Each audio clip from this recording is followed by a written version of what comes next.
Today is the awakening ceremony for the village children's job classes, and people had incredibly high hopes for Errol since his mom was a high-class sword princess and his dad was an archmage, so he is bound to get something good.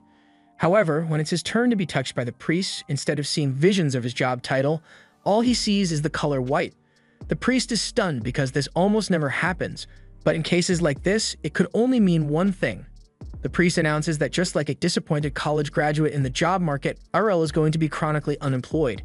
Classes are blessings bestowed on an individual that allow you to specialize in a job and acquire skills to improve yourself, so it's a really big deal.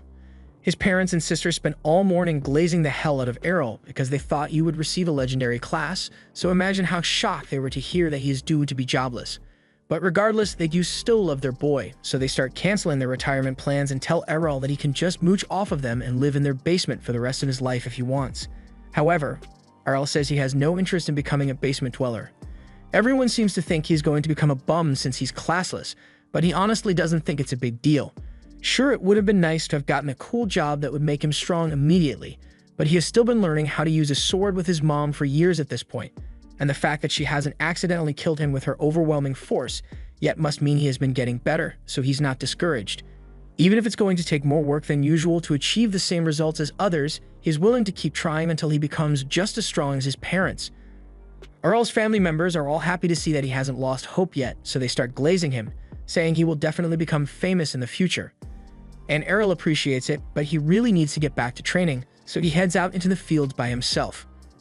There he hears the sound of swords clashing nearby, so he goes to check it out and spots two children from the village in the middle of a duel to test out their new sword classes. Soon enough, one of the boys notices Errol watching them from the corner over there, and they ask him what he's doing here since this isn't a place for a classless loser like him. Errol says there are no rules against him coming here to train, so he'd just like to practice in peace. But the kids seem really intent on establishing dominance over Errol, so they say they'll be nice and show him what a sword class wielder can do. The two of them begin sparring with one another again in front of Errol. He is kind of impressed. Don't get me wrong, their technique is laughable at best, but Errol does think it's intriguing how effective sword skills really are. The first skill anyone with a sword class receives is called basic swordsmanship, and it allows you to swing a sword decently well even if you've never held one in your life, which is clearly the case for these two. He thinks he might actually be able to get some good practice if he goes up against them, so he interrupts and says he'd like to have a duel with them. The kids are offended by the fact that Errol thinks he would stand a chance against them even though he's classless, so they'd agree to the match, but just to make sure, the first kid asks Errol if he has his divine protection. A divine protection is a blessing that everyone in this world is born with, and it basically creates a shield around your body to absorb damage up to a certain extent. Errol informs them that he does have a divine protection, and the boys are relieved to hear that since it means they don't have to worry about accidentally killing Errol during their duel. The first one steps up and charges at Errol, fully expecting to overwhelm him with his initial strike, but to his surprise, Errol is actually holding his ground really well. No matter what he does, he can't find a single weakness in Errol's technique to exploit. He signals for his friend to come over so they can jump Errol, but he sees it coming and jumps out of the way in time. Mostly because the second kid was yelling during his sneak attack. The swordsman class may have given them decent sword skills, but it can't do anything about plain old stupidity, so these two wouldn't be able to come up with a decent attack plan even if their lives depended on it. Either way, he thinks this is a great opportunity to challenge himself by fighting two opponents at once, so he charges towards them, but within seconds he has already knocked them out, and it wasn't as hard as he thought it would be. Any reasonable person would have admitted defeat here, but the boys say they haven't lost yet because, nah, that one didn't count. Just then, a red-haired child shows up, and he tells the two of them to stop whining because on a real battlefield, there are no second chances. Red hair seems to be pretty well known since the boy don't bother arguing with him, and as he walks up to Errol, he tells him that his skill with a sword is remarkable for a classless bum like him. But the only reason he won that match was because he was up against those weaklings, so now Red Hair wants to fight Errol to prove that he is superior. The boys inform Errol that Red Hair is the son of Captain Evans, the village's head guard, and Errol happens to know Evans since he used to show up at their house every so often to ask Errol's mom to help him hunt demons. But to be honest, Red Hair looks nothing like Evans, so Errol briefly considers calling him adopted, but he doesn't want to make him any angrier than he already is. Redhead is only doing this because he thinks his father is the greatest, but everyone else in the village says Errol's mom is stronger, which is true by the way, but Redhead can't accept that. He wants to make it clear that he isn't lazy like those two over there. He awakened his sword skills a year ago and has never skipped a single day of training, So even though he is young, he has already attained some intermediate level sword skills. He believes the skills of parents are inherited by their children, so he is here to prove once and for all that his dad is the best by beating Errol. But Errol calls him out on his BS, because none of what he said made any sense. He's obviously just angry that Errol's mom can beat up his dad, and he's trying to take it out on him, but Errol is always down for a good challenge, so he accepts the duel. The duel begins shortly after, and the two start clashing blades with incredible speed. The other two boys watch on from the sidelines, and they are astonished by the fact that Errol is able to keep up with an intermediate swordsman like Redhead. After fighting for a few minutes, Errol can tell that Redhead is a lot stronger than the other two, but his anger is clouding his judgment, so after one wide swing, Redhead is left completely open, and he plans to take full advantage of that. He closes the distance and aims for Redhead's neck, but at the last second, Redhead uses one of his skills to counter. Errol manages to block the initial strike, but the second slash hits him in the gut and sends him flying into a brick wall. Redhead is surprised that Errol actually managed to block one of the slashes at such close range, but he still got hit in the end, so it's Redhead's victory. Errol asks for an explanation, so Redhead tells him that what he just used was called Twin Blade, and it is an attack skill that allows him to perform 2 strikes in one swing. He admits that Errol is way better than he thought he would be, and he respects him for it. But there's no way someone who is classless like him would ever be able to defend against a sword skill like that. However, Errol takes that as a personal challenge and swears he will find a way to overcome it. A few days later, Errol's sister comes into his room to wake him up, but he really isn't much of a morning person, so he just ignores her and goes back to sleep.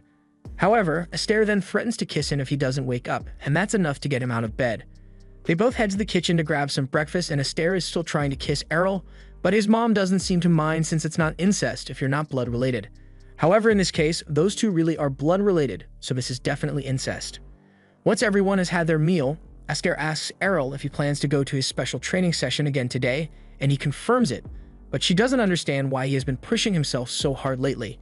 She tells him he should take a break every once in a while, but Errol doesn't plan on resting until he has become the best, so once he's done with breakfast, he heads out to continue his training. Astaire is starting to get really worried about him since he's been coming home late every day since he got beaten up at the training grounds, but Farah is sure that Errol is capable of taking care of himself, so there's no need for them to worry. She takes Astaire out back and shows her a chest full of broken swords. These are all the blades that Errol has been using to train, and you can tell by how worn out they all are that Errol is putting a lot of effort into getting stronger, so they should let him work as hard as he wants to. Meanwhile, out in the forest, Errol is using a tree to test out his new move since he thinks he has finally perfected it. He had to let the redhead hit him with it a lot so he could figure out how it works, but he eventually got it down, so he can use Twin Blade Slash at will now. All this while, a goblin has been watching Errol from the bushes, and even though it just saw what Errol is capable of, it uses the logic of my ranked teammates and decides to attack him alone. Errol spots the goblin and easily slashes it across the chest before its body could even hit the ground. Just then, Errol hears the growl of a large monster somewhere else in the forest, and it sounds pretty big, so he's about to retreat to call for backup. But just as he is about to leave, he hears the voice of a kid being attacked by the monster. He doesn't have time to call for help anymore since it might be too late to save the kid by the time he returns, so instead he charges forward to handle it himself. He eventually arrives at the spot where he heard the screaming, and he finds Redhead pinned up against a tree by a hobgoblin. He is severely injured, so Errol needs to save him, but he can't rush in carelessly since the hobgoblin is still a major threat.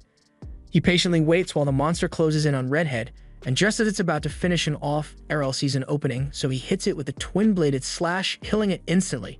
Redhead is still badly injured, so Errol shares some of his standard issue holy water with him so he can recover. He feels a lot better now and thanks Errol for sharing his holy water, but now that that's out of the way, he demands to know how the hell Errol managed to do that. Twin and Slash is a complex move that can only be achieved by using a skill. Errol admits that it definitely is complex, but all he needed to do was figure out the patterns and timing, and he was able to replicate it pretty easily. In fact, he should probably be thanking Redhead since it's only because he kept using it over and over that Errol was able to figure out how to perform the technique.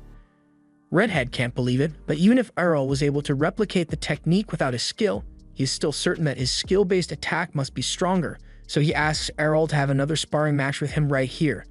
The two face off against each other, and just as expected, Errol is able to match Redhead's twin slash. But not only that, he even goes a step further and throws in a third slash which catches Redhead off guard and knocked him off his feet. It's called Twin and Slash for a reason, so it should be possible for him to launch 3 slashes at the same time. But since Errol isn't using a skill to perform the slashes, so there's no real limit on how many he can perform. Redhead is floored at the realization that Errol is simply better than him, and Errol walks away confident that he has asserted his dominance. A few days later, Errol is having dinner with his family, and Farah mentions that Evans' child has decided to go to Brescia, the city of swords, to train for some reason. Errol realizes he's probably the reason the redhead suddenly decided to leave town for training, but the city of swords sounds pretty interesting, so he is considering heading there as well. A few years later, Errol eventually decides to jump on a carriage headed for Brescia, and in that same carriage he meets a man and a woman headed there as well. The man is a barbarian and the woman is a dual sword wielder, so she asks the man to team up with her, but he immediately declines since he hates working with people who fight with flashy clothes on. The woman gets offended and tells the man that her class is focused on speed and evasion, so there's no reason for her to bother getting any heavy armor. Plus, this dress comes in handy since most of her opponents would be too busy staring at her opai to fight properly. The two are about to launch into a full-blown argument over this, but all of a sudden, the driver interrupts to tell them they both have amazing advanced classes, and he'd really appreciate it if they could put those classes to use right now, because they are in a bit of trouble. The two look forward and realize that the path is being blocked by a horde of orcs, and there's no way to get around them. The barbarian immediately starts freaking out because it'd take an entire party to handle a horde this large, and he knows damn well that he doesn't have what it takes to solo them, so he pushes past the helpless mother and son in the carriage and hightails it out of there. The dual wielder also runs off since she has no intention of risking her life for others, so it looks like everyone else in the cart is doomed, or at least that would have been the case if Errol weren't here. He runs out to confront the horde and begins cutting them down one after another. The driver is impressed because he can tell that Errol just used the blink step skill, and it is an incredibly versatile skill, but it's practically useless if the user gets surrounded, so he wonders what Errol plans to do in this situation. As the orcs close in on him, he begins spinning around as he executes quick and efficient slashes, and the driver can't believe what he's seeing because Errol is clearly using the sword dance skill, but that's a skill exclusive to the Sword Princess class, and that class can only be obtained by women. Shortly thereafter, Errol stabs the Orc King in the head, putting an end to the battle, and all the others are incredibly thankful for his hard work. Once he returns, the kid in the back asks Errol what class he has because his skills are amazing, but everyone is shocked to find out that he doesn't have one. 5 years ago, after Errol first learned how to use the twin blade skill, his mother had trouble believing what she saw at first. She had completely convinced herself that Errol was doomed to be a bum for the rest of his life because he was classless, but he explains that he is able to naturally learn skills through practice and hard work. On that note, he asked her if she'd be willing to show him some of her Sword Princess skills, so he could try learning those, and after that, he'd like to head to Brescia to train for a while.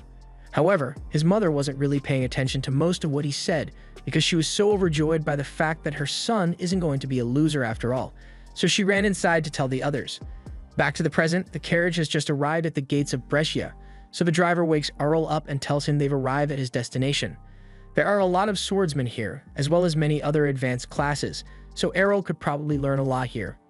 But before he leaves, he asks the driver if he has an advanced class as well. He tries to avoid the question by reiterating that he's just a driver, but a regular driver wouldn't have been able to accurately identify Errol's sword skills so easily, so there's clearly something special about him. The driver eventually admits that he actually possesses the Holy Knight class, but he occasionally works as a driver to take a break from all the fighting that comes with his job. He can tell that this is Errol's first time in a big city, so he advises him to go join one of the guilds as soon as he can. Most of the swordsmen here live off winnings from the battle tournament, and you can't join the tournament without a guild. Although he warns Errol to be careful about which guild he joins because there can be some nasty ones out there. After the driver leaves, Errol heads into the city to find a guild to join, and a bunch of them seem to be recruiting, but he wants to make sure he picks the best one. All of a sudden, a blonde girl sneaks up behind Errol, and she attempts to bump into him so she has an excuse to start a conversation. But Errol's too good for that, so she ends up face-planting into the concrete. She can't believe he actually managed to avoid her without even looking, but that just means he must be really talented, so she gets up and says she has an offer for him. Basically, she asks Errol to join her guild and pulls out an enrollment contract for him to sign, but he immediately tells her he's not interested. Sure, he wants to join a guild, but if she's using desperate tactics like this, then her guild must suck big time. Errol was completely right about the girl's guild, but she still wants him to join, so she offers to go on a date with him if he agrees to join, but Errol tells her she's just as flat as his sister, so he has no interest in going out on a date with her. He then gets ready to leave, but before he does, he asks her if she can point him in the direction of a guild that's actually good. The girl can't believe Errol is really asking her for directions after calling her guild trash, but she's a nice person, so she tells him the best guild around here is the Black Blade Guild, and their building is over there. Errol follows her directions and eventually finds the Black Blade Guild office, but there's a long line out front of people who want to join, so he's going to have to wait a while. Once it's his turn, the clerk tells him that he will need to register for an aptitude test to join, and to take the test, he needs to have an advanced class. However, when Errol tells him that he is classless, the clerk practically bursts out in laughter and tells his bum to get out of line because he's never going to be allowed to take the test as a classless loser. Errol asks him if he could make an exception just this once since he's sure he'd be able to pass the test if they let him take it, but the clerk tells him rules are rules, so Errol is forced to leave. He then proceeds to attempt to apply to every guild in the city, and unfortunately, the advanced skill of lying to the recruiter doesn't work here since as soon as they checked his card and found out he was classless, they all rejected him. It's clear that no guild is going to accept Errol at this rate, but then he recalls that his mom wrote him a recommendation letter before he left. She told him that if he took it to Reformer Guild, then they'd definitely let him join, so Errol decides to start searching for the place. Just then, Lilia comes up to him again and asks if he's willing to join her guild now, but Errol still has no interest in working with her. She begs him to reconsider since her guild is on the verge of being disbanded since they don't have enough members, but Errol says that's not his problem. Lilia is getting really desperate here, so she gets down on the ground and starts begging Errol to just join. She even offers to lick the dirt off his boots if he agrees to it. But by the time she looks up, Errol is already gone, and the crowd of people nearby is laughing at her pitiful display. Errol has been walking for a while now, and he should be close to his mom's old guild by now, but he's not sure which building it is. Just then, Lily shows up again and asks Errol to at least come visit her guild since it's really close by. In fact, she can see it from here, so she points over at the building, and Errol is surprised because it actually looks pretty nice. He asks why Lilia is so desperate to get new members if the guild is so well established, and essentially, Lilia's guild used to be famous, but a lot of stuff happened, and now it's a shell of its former glory. In fact, they are pretty much the weakest out of all the guilds right now, but she assures Errol that the Dragon Fang Guild will rise to the top again. Errol is shocked to find out that Lilia's guild is called Dragon Fang, because that's also the name of his mom's former guild, so this is a huge coincidence. He is no longer opposed to listening to Lilia's proposal, so he follows her inside and she leads him to the waiting room so they can discuss things. However, her dad happens to be in here, and he's an absolute mess right now. He notices that Lilia brought another newbie to sign up, but he tells Errol that he shouldn't waste his time here because this guild is done for. He then walks out before Lilia has a chance to say anything to him, so she explains to Errol that her dad used to be one of the top 2 swordsmen in Brescia, but he hasn't been the same since the day he lost his arm. She is sure that seeing the guild leader in such a pitiful state must have made Errol lose faith in the Dragon Fang Guild, but to her surprise, Errol says he'd still like to join. She asks him if he's sure he really wants to join them, but it's not like any other guild would accept him, so this is his only option. That's good enough for Lilia, so she pulls out the enrollment contract and gives it to Errol so he can sign. Once that's done, Errol is officially a member of the Dragon Fang Guild, but Lilia realizes that she never actually asked him what his class was, so she looks at the form Errol filled out and sees that he wrote classless down. At first, she thinks Errol must be joking, so she asks him to take this a little more seriously, but he tells her he is being dead serious and even shows her his ID as proof. Lilia goes silent after realizing that Errol really is classless, and then she proceeds to threaten to beat him up unless he rescinds his contract right now. Errol calmly asks her why, but it's common sense that no guild would want a classless nobody among their ranks. She was so happy to have finally found a new member for the guild, but if Errol really is classless, then he's going to be useless in the tournament. So what's she going to do? Just then, the guild's other member, Lena, happens to walk in and Lilia goes crying to her about how the new guy turned out to be classless, but as soon as she hears the word classless, she knows exactly who Lilia must be talking about. She asks Errol what he's doing here, but Errol says he doesn't have to explain himself to a stranger. Lena can't believe Errol doesn't remember her after all that time they spent training together in the village, but he still insists that he has never met her before because he would remember training with someone as beautiful as her. Lena gets flustered by Errol calling her beautiful, but now that he thinks about it, he does recall training with someone who had the same red hair as Lena, but that was Captain Evans' son. Lena tells Errol that Evans only ever had a daughter, and that daughter is her, so he now realizes that she really was the redhead he trained with back then. He apologizes for not recognizing her, but in his defense, she looks really different now, And as he says this, he is making direct eye contact with her Oppai. She has been training here for the past 5 years to make sure she'd never lose to Errol again, and since he's here, she challenges him to a friendly match so she can show him how much she has grown.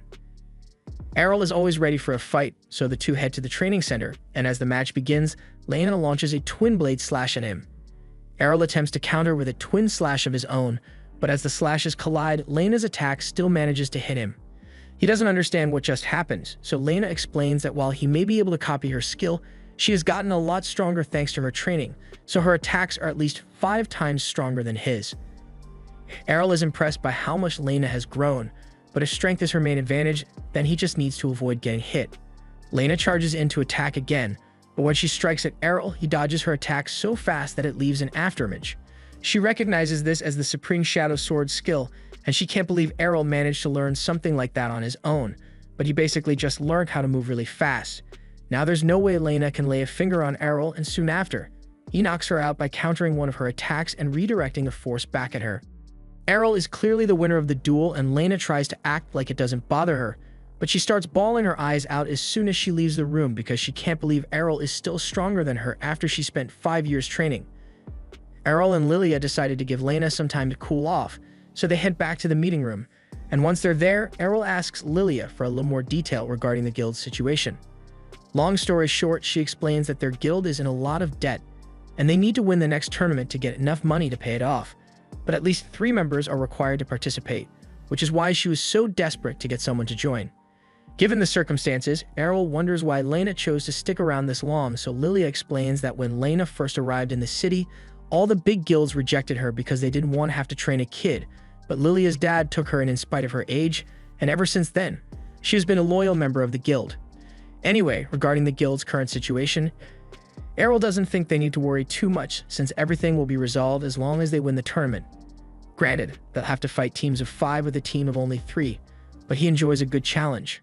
The next morning, Errol wakes up and meets with Lena and Lilia to discuss the next step for the guild, and now that everyone is here, Lilia announces that since Dragon Fang has finally acquired 3 members, they have enough people to participate in the team battle, so they will be entering the guild competition this weekend.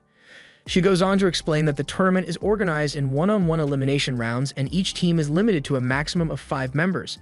Lena is a little worried since they'll be going in with only 3 members, but Lilia assures her that it shouldn't be too hard since she and Lena are both B rank, so as long as they don't get set up against an A ranker, they should be fine.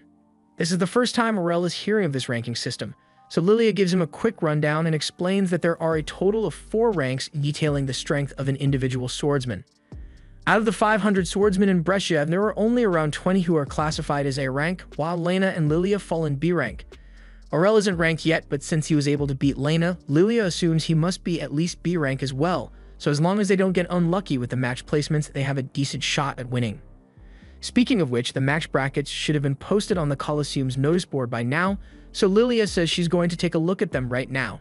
In the meantime, Lena gets up to go do some training until Lilia gets back, but before she could leave, Errol calls her back because he has a favor to ask. First of all, since she's a power bladesman, he asks if she has any other skills aside from simple brute strength, and she responds, telling him that she has a skill called Guts, which essentially makes her divine protection last longer than usual. Errol gives it some serious thought and comes to the conclusion that the Guts skill would be an incredible asset to him in battle, so he goes up to Lena and asks her to hit him over and over. Lena starts blushing and asks if they can try something a little more normal since she thinks Errol is asking to do something really kinky, but he says she's misunderstanding him. The reason he wants her to hit him is because he assumes the Guts skill is just an ability that raises your endurance, so the best way for him to reproduce it would be by learning to take hits without using his divine protection. Lena is shocked when she hears Errol's plan and calls him crazy because everyone knows skills are blessings from the goddess that are dependent on your class, but Errol reminds her that she has already seen him recreate the Twin Blade and Shadow skills, so who's to say he can't replicate the Guts skill as well? To prove it, he asks her to hand over her sword for a second, and she agrees to give it to him. But she doesn't understand what he intends to do with it, since this thing was custom made to be 5 times heavier than a regular sword, so there should be no way he could handle it without the brute strength skill. However, Errol proves her wrong by effortlessly unsheathing and swinging the blade around. She asks how he's doing that, so he explains that while the brute strength skill does make you stronger than normal, so does dedicated training, and Errol has been diligently working out for years now. Lena admits that she was wrong and agrees to help Errol with his training, but she warns him that if he wants her to hit him, then she won't be holding back, and she doesn't want to hear any complaining afterwards. A few minutes later, Lily comes running home with some terrible news. She just checked her tournament bracket, and of all the teams that they could have fought, the organizers set them up against the Black Blade Guild, and those guys have 8 A rankers on their team. Even so, Lilia still remains confident that she and the others will be able to come out on top, but now that she's done with her speech, she realizes that Lena has been beating Errol up for a while now. Lena defends herself and says he was the one who asked her to do this, and despite his severe injuries, Errol doesn't seem all that bothered, so he gets up and asks what's for lunch. The day of the guild competition finally comes around, and once the group arrives for their match, they overhear a pair nearby talking about how unlucky Dragon Fang was to be matched with Black Blade. They remember that Dragon Fang used to be one of the top guilds, but they aren't willing to risk their money on some underdogs, so they are betting it all on Black Blade. Lilia is offended that those guys think Dragon Fang is going to lose, so she starts heading over there to give them a piece of her mind, but Lena holds her back because it's not worth getting in trouble over. Errol couldn't care less about whether the people believe he will win or not, but he's surprised to find out that gambling is allowed here. Lena explains that all matches at the Colosseum can be bet on, and as things stand, the odds on their match are 20-1. Lilia is mad because that means no one expects them to win, but she says this could be a great opportunity to make even more money. If they don't win, their guild will be screwed either way, so she decided to take out another loan using their building as collateral so she could bet on their match. And Errol now understands how the guild got into so much debt in the first place.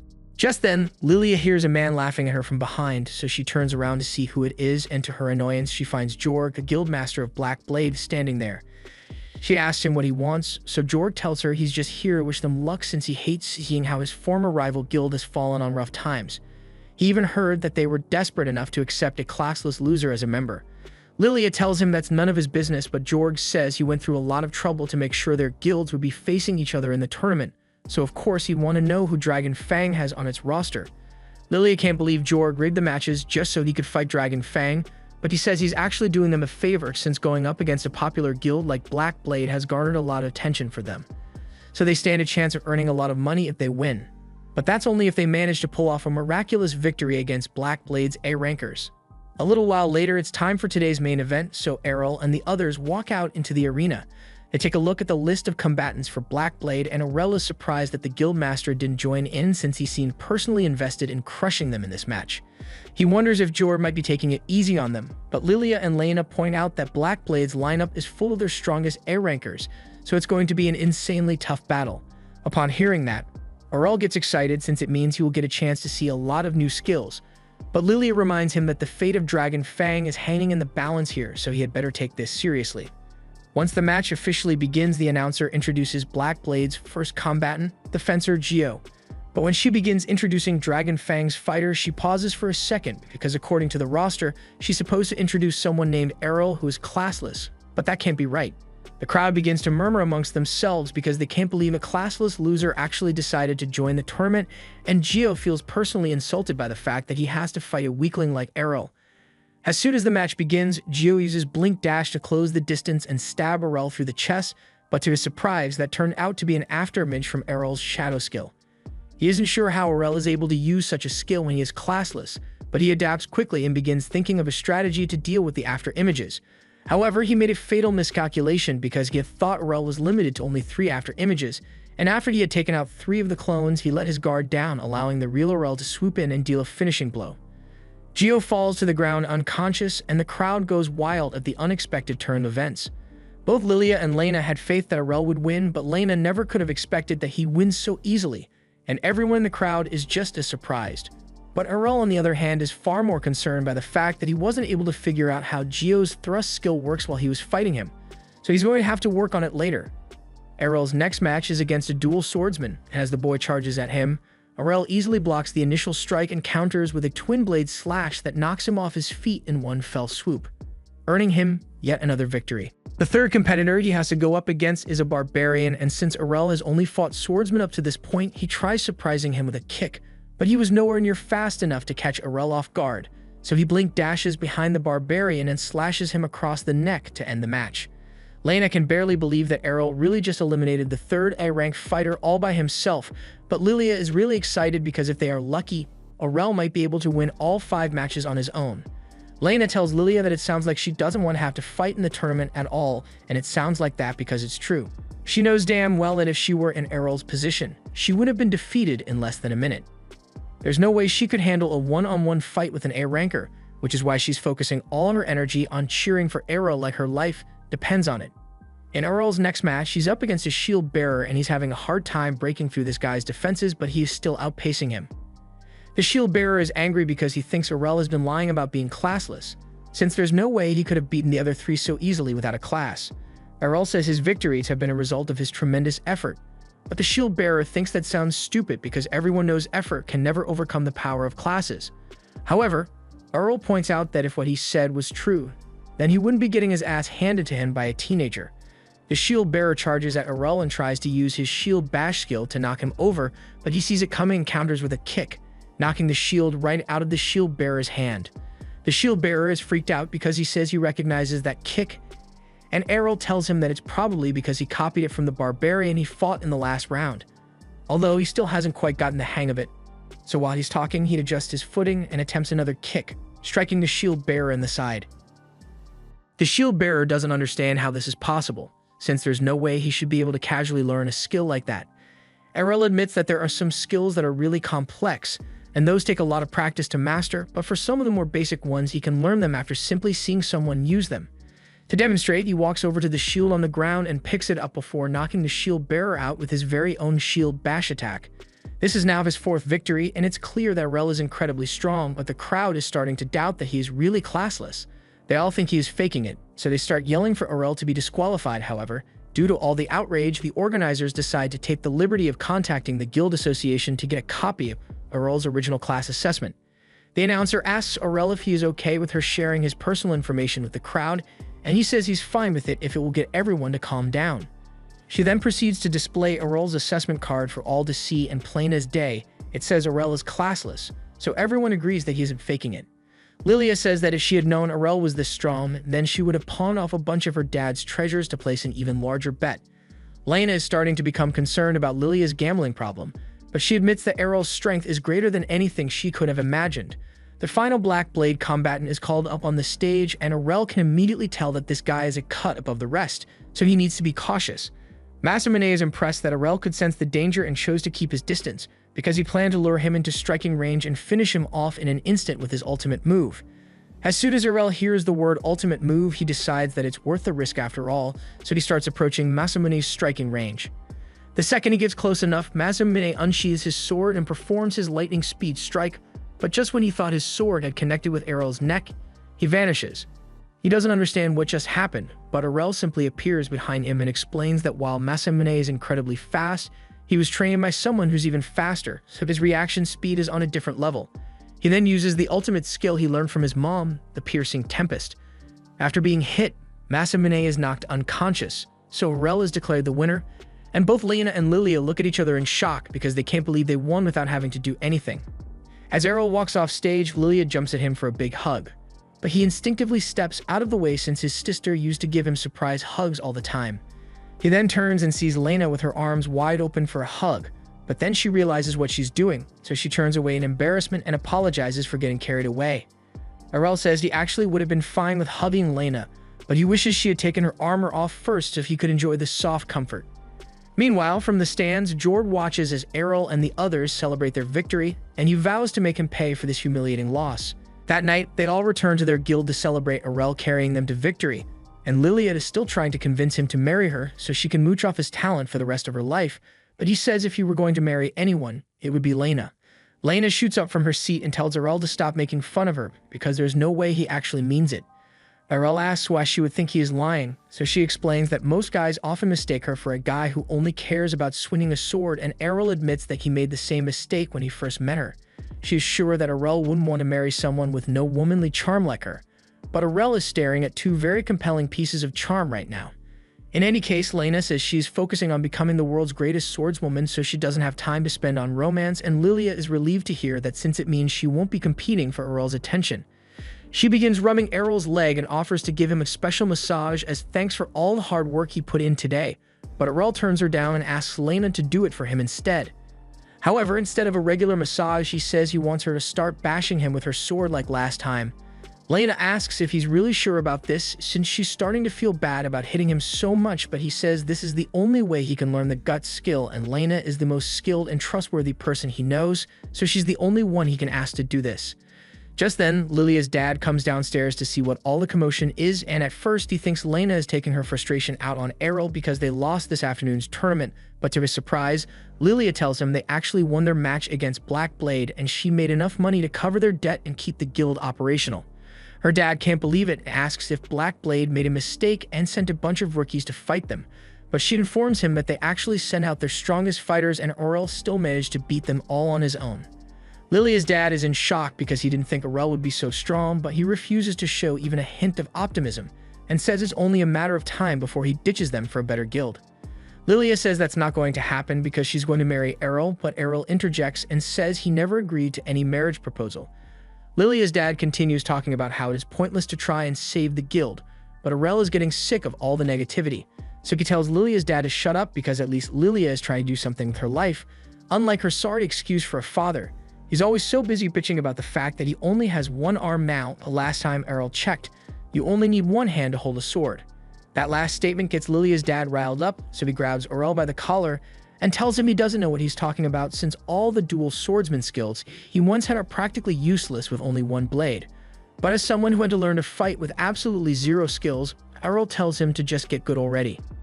Lilia's dad has no comeback for that, so he lets Errol go and storms out of the training hall. Lilia apologizes for her father's behavior and she thanks Errol for standing up to him because she thinks his words might have gotten through to Rod a bit. Lena hopes it will encourage him to start training again since she knows he is an amazing person at heart, and Errol says he would love to see Rod training since there are a lot of skills he would want to learn from a dual swordsman. Since Errol seems really interested in learning new skills, Lilia suggests taking a trip down to the dungeon beneath the city. She says it's a place full of traps and swarming with monsters, so Errol is excited to check it out and Lena wants to go too since she needs to get some real battle experience under her belt in preparation for the Sword God tournament. Errol asks her what the Sword God tournament is supposed to be, so she explains that it's similar to the tournament they just fought in. But this one determines the strongest swordsman in the entire city, so it's a really big deal. Lilia assumes Errol will want to participate, so she takes out a form and tells him to sign on the dotted line, but Errol takes one look at it and rips the papers up because Lilia was trying to trick him into signing a marriage certificate. Lilia tries to play it off as a harmless prank, but Errol isn't letting that slide, so he puts her in a headlock and refuses to let her go until she apologizes. Meanwhile, a woman in a dark robe has been spying on them through a crystal ball on Jorg's orders because he is holding a grudge. He soon comes over to ask if she has figured out where they are heading, so she informs him that they are apparently going to the dungeon soon, and Jorg thinks this is perfect, since no one would suspect him if an unfortunate accident were to occur while the kids are in there. The next morning, Lilia sneaks into Errol's room in a nightgown in an attempt to seduce him, but Errol has dealt with this from his sister enough times to sense when someone is invading his personal space, so he wakes up and grabs Lilia by the head as hard as he can. Lilia starts begging for mercy, so Errol lets her go, but he's not taking any chances, so he grabs the bedsheets and ties her to his bed frame. He then heads over to Lena's room to ask her for help talking some sense into Lilia. He knocks on the door and he hears Lena tell him to come in, but when he enters, he finds her fast asleep in bed. It turns out that she's a heavy sleep talker and she's imagining Errol's voice as her father's, and she looks really cute right now, so he plays along and pats her on the head. Later that day, the group heads over to the dungeon and Errol is surprised that this is what it looks like since he was expecting more of a cave-like entrance. He's also shocked that there are so many people here, but Lena explains that it's because the Sword God tournament is approaching and everyone wants to practice as much as possible before the big day. Once they arrive inside, Lilia shows Errol the teleportation circle and explains that it allows people to instantly teleport to any floor they have been to before. However, since Errol has never been in the dungeon, he's going to have to work his way down from floor 1, but Lilia tells him he doesn't need to worry because she will show him the quickest way to get down to the lower floors. And while she's doing that, Lena can go do whatever she wants somewhere else. Lena says she wants to come as well, but Lilia says there's no need for Errol to have 2 guides, so it would be an inefficient use of her time. She then starts leading Errol over to the entrance, but then she mentions how excited she is to have fun with Errol once they are alone, so he immediately stops and tells Lena that he wants her to come too. Later on, the group faces their first real challenge, living armor. Errol charges in first and clashes swords with one of the armor sets, and he's impressed by how fast it is for armor, but he's still way faster, so he is easily able to cut its head off. However, to Errol's surprise, the armor continues moving even though it has been decapitated. Lena explains that the armor is empty and uses the magic of the dungeon to move so it doesn't have any actual weak spots. In that case, Errol figures that the best way to stop it would be to take out the armor's legs, so he runs off and slashes it in the kneecaps like it owes him money. Lena finishes taking care of her armor soon after, so the room is clear for now, but the armor will start regenerating sooner or later. Lilia then comes over, talking about how tough the fight was, but Errol points out that she literally didn't do anything to help. Lilia defends herself and says it's not her fault since Errol and Lena just took out all the armor sets before she got a chance to do anything. But come to think of it, Errol has literally never seen Lilia fight, so he doesn't even know what her class is. Lilia takes her sword out and tells him she's a fencer, so if he wants to learn any of her skills, she would be happy to teach him. But a fencer is technically just a downgraded version of his mother's sword princess class, so Errol says there's nothing Lilia can teach him. The group starts heading to the room's exit, but all of a sudden they run into a boy who looks severely injured. He tells them that he fell into a trap after entering a new room, and his teammates are still stuck there, so he needs help rescuing them. Lena immediately agrees to help him, but Lilia tells her to hold on for a moment. However, not because she thinks the guy is suspicious, it's because she wants to get paid first. She has a motto of never doing things for free, so she tells the guy to cough up some dough if he wants them to save his friends, and he reluctantly gives in to her demands, so Lilia is now completely on board with helping him.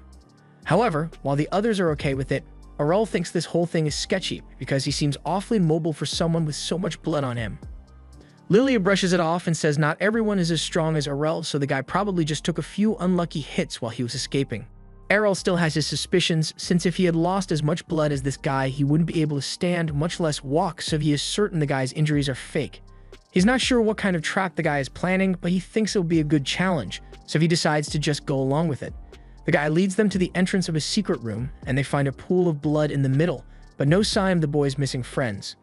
Lena wonders if they are too late, but Lilia is much more concerned about the random coin she spots on the ground, so she rushes to pick it up, inadvertently activating a teleportation circle. The guy begins laughing because his job here is done since he has successfully led the group into the trap, but he failed to realize he was also standing inside the circle, so he gets caught in the trap as well. A moment later, the group finds themselves on a different floor, and neither Lena nor Lilia recognizes this place, so this must be one of the deeper floors. They then hear the guy who tricked them saying it's not fair that he got caught in the trap too, and Lilia is about to give him a beatdown as payback, but she accidentally kicks her coin out into the middle of the room, causing a metal knight to appear. The guy looks terrified and explains that he was paid to trick them into a teleportation trap that would send them to the bottom of a dungeon where they'd have to face a sword god. And that night over there is the sword god in question.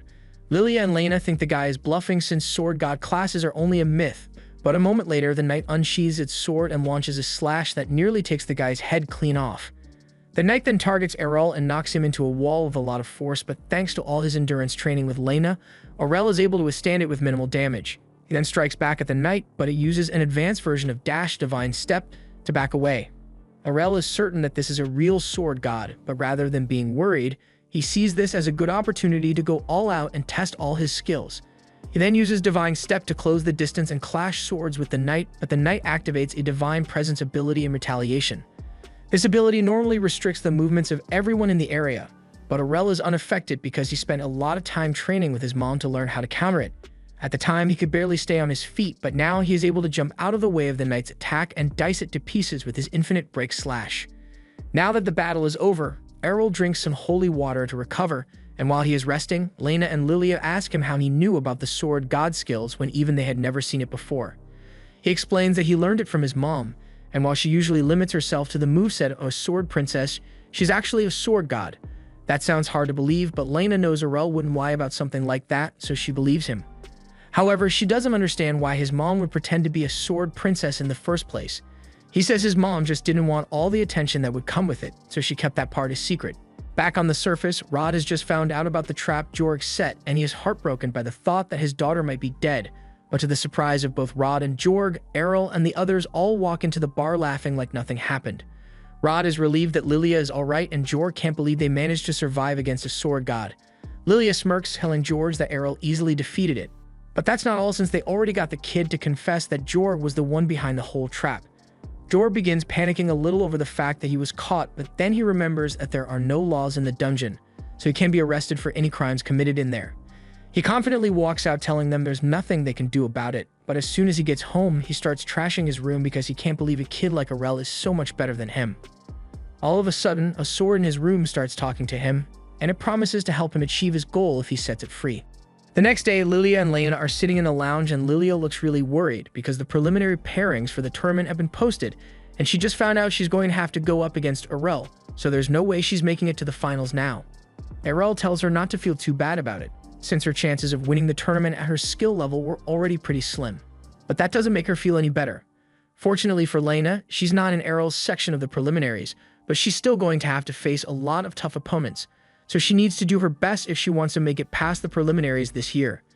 Lilia also intends to give it her best shot even though she knows there's no way she's beating Aurel, so she says she is heading down into the dungeon again to train today.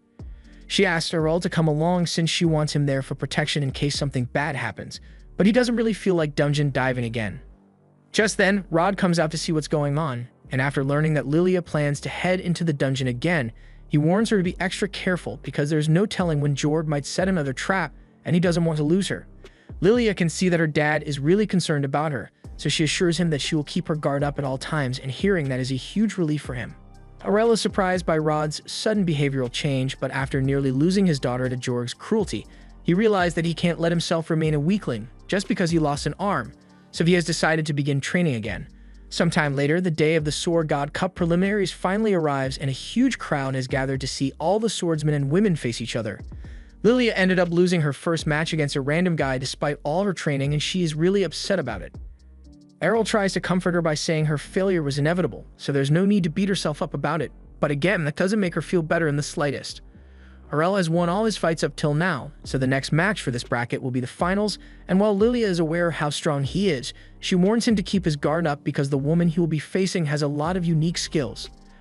Aurel wonders what Lilia means by unique skills since he thought he had seen pretty much all the skills from the dungeon. However, Lilia explains that so far, Aurel has only encountered swordsmanship skills, but that woman has the magic swordsman class, meaning she can enchant her blade with magic as she fights. Aurel is surprised that there are no rules against using magic since this is meant to be a swordmanship tournament, but then again, it doesn't really bother him. He walks out onto the stage, and the first thing the girl says is that being a magic swordsman is allowed by the tournament, so she doesn't want to hear any excuses about magic being against the rules after she wins, and Aurel says he's always ready to face a good challenge. The match begins and the girl begins spamming fireballs, forcing Aurel to jump around the ring to evade them all. He tries charging at her so he can strike the girl up close, but she parries the attack and proceeds to launch another fireball at point-blank range to force Aurel to back off. By this point, Aurel has gotten a solid feel for what the girl is capable of, and he admits that it must be pretty convenient to be able to attack at both long and short ranges like that. But at the end of the day, he says her skill level is only mid-tier because she hasn't truly mastered either magic or her swordsmanship. She's just spamming attacks. The girl gets offended and tells Aurel he won't be saying that once she uses her ultimate technique on him. The girl then uses magic to engulf her sword in fire, and this gets Aurel's attention since it's a rare sight. She begins launching waves of fire at Aurel, and he is truly impressed because the erratic movements of the flames make it difficult to tell where the attacks are coming from. He tells her it is bound to be a spectacular skill when she masters it, but as of now, it's still so basic that he barely needs to move to deflect the flames. If the girl's swordsmanship were at least as good as Lilia's, then he might have actually had trouble dealing with the flame sword skill, but she just came here hoping to beat the competition with sheer firepower, so it won't take much to beat her. The girl grows enraged and says there's no way she could be defeated by a classless loser, but in the next moment, Aurel uses Twin Blade Slash to put out her sword's fire, and he then dashes forward to knock her out. With this, Aurel has been declared the winner of this section of the preliminaries, but the only thing on his mind right now is whether there's some special training he can do to learn how to use magic as well. A few days later, Lilia wakes her dad up from a nap and tells him it's time for Aurel's match in the Sword God Cup, but Rod says he's not going. Lilia starts pulling his arm and begging him to get up because their guild already has registered seats, but he absolutely refuses to attend the tournament. Lilia asks him if it's because he's worried he might run into Jord there, but he says that's not it. He explains that a few days ago, he started training again and it made him realize how rusty he had gotten. It might even be a challenge for him to win the Sword God tournament in his current state, but hearing her dad talk about winning the tournament like it's the bare minimum really pissed Lilia off because she couldn't even qualify for it. She tells him he's coming to the arena today whether he likes it or not, and she drags him off the couch so he can get dressed. Once Rod is ready, he and Lilia start heading towards the arena, and as much as he was fussing about not wanting to go to the tournament, Lilia knows he would have gone to watch in secret anyway since he never misses an opportunity to see his guild members perform well, and Rod can't deny that. Meanwhile, over in the arena, Lena is fidgeting in her seat because she's really nervous about her match. Aurel eventually pops up and asks her if something is wrong since he has never seen her so anxious before, but Lilia says she can't help it because this is the biggest tournament in the city, and to make matters worse, she won't find out who her opponent is until the start of her match, so there's no telling what kind of fighter she'll be up against. Just then, the announcer informs everyone that the first match of the day will be between last year's winner, George the Sword Emperor, and Errol. Aurel is surprised that he's going to be fighting Jorg first, but he's always ready for a good fight, so he heads out to confront Jorg. However, as Jorg steps out into the arena, everyone is shocked to discover that he somehow found a way to make himself even uglier than he was before. And Aurel can sense some sinister energy coming off of him. Rod and Lilia are in the stands, and Lilia wonders why Jorg looks like a monster now, but her dad can tell that something is seriously wrong here. Just then, he notices the sword in Jorg's hand, so he yells for Aurel to stay away from him at all costs because that blade has a powerful demon sealed within it. The demon is surprised because it didn't think anyone would be able to recognize the sword so quickly, and it's clear that it has already taken full control of Jorg's body. The legend says the blade that the sword god used to kill the demon was cursed with a grudge, so the soul of that demon now resides within it, but that sword was supposed to be sealed within the royal vault, so Rod doesn't understand how Jorg could have gotten his hands on it. The demon says it was only a matter of time before some ignorant idiot came looking for power and set it free, and that idiot was Jorg, so now the demon, Durgelda, plans to wreak havoc on the world.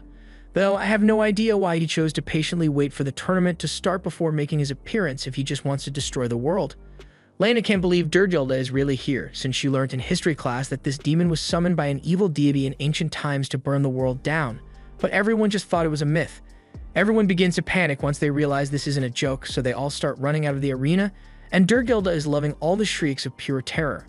However, before anyone could make it out of the stadium, Durg cast a barrier, trapping them all inside. No matter how hard they try, none of them can escape, and Durg plans to take his time slaughtering them all.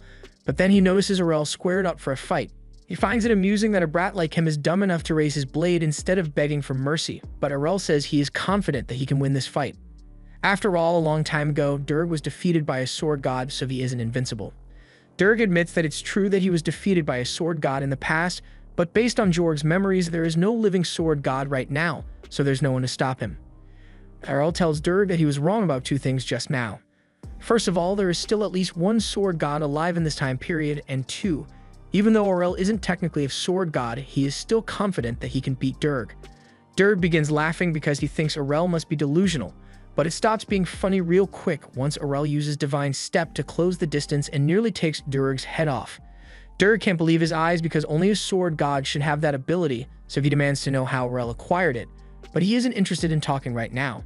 He begins relentlessly attacking Durg, but Durg suddenly gets a smirk on his face once he realizes that he is in the body of a sword emperor, so his sword strikes are incredibly powerful. He jumps into the air and lands a direct hit on Aurel's shoulder, slamming him into the ground, but to Durg's shock, once the dust clears, Aurel is perfectly fine. He doesn't understand how a kid could manage to shrug off such a powerful attack, but Aurel just says his training for the guts skill is finally starting to pay off. Durg is starting to get nervous because nothing he tries against Aurel is working, and at this rate, it will only be a matter of time before he is defeated. Soon after, Aurel uses the infinite break skill to attack Durg hundreds of times in a single second, and it is way too much for him to handle, so he is eventually overwhelmed and Aurel stands victorious. Jorg's body is completely out of protection, and he is confident that Durg shouldn't be able to attack anymore, so he starts walking away. Meanwhile, Durg is internally saying every curse word in the book because he doesn't want to be sealed away again, but he knows there's no way he can beat Aurel. He comes to the conclusion that the best course of action here would be to get as far away from Aurel as possible, but to do that, he needs to find a new host whose body will be strong enough to escape. He briefly considers going for Lena, but Aurel is too close to her, so instead he decides to target Rod. All of a sudden, Aurel notices the demon's sword fly out of Jorg's hand in his direction, so he jumps in front of Lena to push her out of the way, but it then pulls up and hits the stands instead. By the time the smoke clears, Lilia is alright, but Durg is now holding the sword to her neck with Rod's body, and he demands that Aurel let him go or else his wife will be killed. Aurel bluntly replies that he never married Lilia, but Durg thinks he is bluffing because he has access to Rod's memories, and he can clearly remember all the times Lilia told Rod that she was going to make Aurel her husband. Aurel suddenly doesn't feel like saving Lilia anymore, so he gets ready to attack anyway, but Lena tells him to stop because Lilia is still their friend. Aurel tells her there's no real reason to worry since he doesn't think Durg would be able to hurt Lilia in the first place, and Durg takes this as a challenge, so he prepares to slice Lilia's throat to prove how heartless he is, but for some reason his arms won't move. Rod is still conscious inside his body, and there's no way he would just stand by and watch as his daughter is murdered with his own hands, so he begins fighting to evict Durg from his body. Durg desperately offers to grant Rod the power to reclaim his former glory if he relinquishes his body, and had this happened a few days ago, Rod might have fallen for the temptation, but thanks to Aurel, he now knows that anything is possible with enough hard work, so he doesn't need Durg's power. Rod regains control of his body and chucks the sword towards Aurel, who then proceeds to slice it to pieces, destroying Durg for good. But if breaking the sword is enough to get rid of him, then why the hell did anyone think it was a good idea to keep it around in the first place? Later on, back at the guild, Rod has regained his passion for swordsmanship. And with all the publicity Aurel brought to their guild, there are a lot of new applicants for him to train. As he is brutally beating them down, he yells that they need to stop relying on their skills so much and learn to defend themselves. But the students all beg him to have mercy because they can't take much more of this. Meanwhile, one of the students is hiding behind a wall nearby when Lilia happens to spot him. She asks why he's slacking off here when he and the others are supposed to be training, but he tells her Rod is way too intense, so he needed a break. Lilia admits that her dad has become a lot more passionate about his swordsmanship since he met Aurel, and speaking of Aurel, the boy asks where he is since he hasn't shown up all day. Lilia informs him that Aurel actually quit the guild recently and Lena's gone too since she went chasing after Aurel. Lilia has been holding herself together so far, but she suddenly breaks out in tears because she doesn't think it's fair that Aurel left her behind. As for Aurel, right now he's on his way back to his hometown, and the driver is surprised to learn that Aurel was able to win the Sword God Cup during his short stay in the city. He asks if he's sure he wants to leave so suddenly at the height of his fame, but Aurel says there's nothing more for him to learn there, so there would be no point in hanging around any longer. Besides, he has been meaning to return home so he can finally test his skills because with everything he has learned, he might actually be able to defeat his mother. Back in Aurel's hometown, his mother is busy picking some flowers in the garden, so he tries sneaking up on her, but she suddenly calls him out without even looking in his direction. She says she's glad to see him again, and she can tell that he has grown a lot stronger since she couldn't sense his presence until he was within a few meters. Aurel bluntly informs her that he won the Sword God Cup, and his mom is excited to hear that because she did the same when she was a kid. However, just as Aurel is about to ask her for a duel to test his strength, she decides to establish her superiority and dashes in front of Aurel so fast that he couldn't react at all. His mom is just messing around, but if she had been holding a sword instead of a flower, he could have been in real trouble, and that's exactly why he wants to train with her again. She says she wouldn't mind sparring with him, but if they did so now, they would definitely end up destroying the house, so she invites Aurel to come to the training grounds behind the mountain, and he happily agrees. Once they arrive, Farah tells him she's excited to see how strong her son has grown and then immediately lunges at him with another divine step attack. However, after seeing her do it once, Aurel has figured out how to react to it. So he raises his sword in time and blocks her strike. He then leaps into the air and performs a combination of divine slash and twin blade slash, but Farah is able to block all the attacks before they hit her. She's impressed that Aurel was able to come up with a way to combine two skills, and Aurel asks her what skill she used to block his attack since he had never seen it before, but she tells him she wasn't using a skill. Watching her, Aurel learned not to rely too much on special skills all the time, as she was just swinging her sword normally to counter. Meanwhile, back in town, the people suddenly hear a lot of loud noises coming from the forest, and they are all frightened because they are worried it might be a powerful monster, but it's just Aurel and Farah going all out. Farah attempts to use Divine Presence to slow Aurel down, but he has already mastered that skill, so it has no effect on him anymore. Farah is impressed by how far Aurel has come, so she says she is going to pull out the big guns now, and Aurel says he's going to do the same, so they both rush forward and hit each other with infinite break. Meanwhile, Lena has just returned home as well, but there's no one around and she wonders if it might have something to do with those loud noises she heard earlier. But that doesn't matter to her because she just wants to see Aurel again. She knocks on his front door to see if he is home, but to her surprise, a little girl opens the door. She assumes this must be Aurel's little sister, so she asks her if Aurel is around, but the girl takes one look at Lena's abundant chest and she gets jealous, so she calls Lena a cow and tries to slam the door. Lena doesn't understand why the girl keeps calling her a cow, but she holds the door open and tries explaining that she just wants to talk to Aurel. However, the girl refuses to listen and tells her Aurel would never want anything to do with a cow like her. Just then, Errol and Farah return, and Farah tells Errol's sister to stop being rude to their guest. The girl is excited to see Errol again and runs into his arms, but she wonders why he and Farah look so beat up. Farah explains that she and Errol had a match and went a little overboard. Errol's sister asks who won, so Farah tells her Errol came out on top, and Lena is amazed to hear that since Farah is a sword god.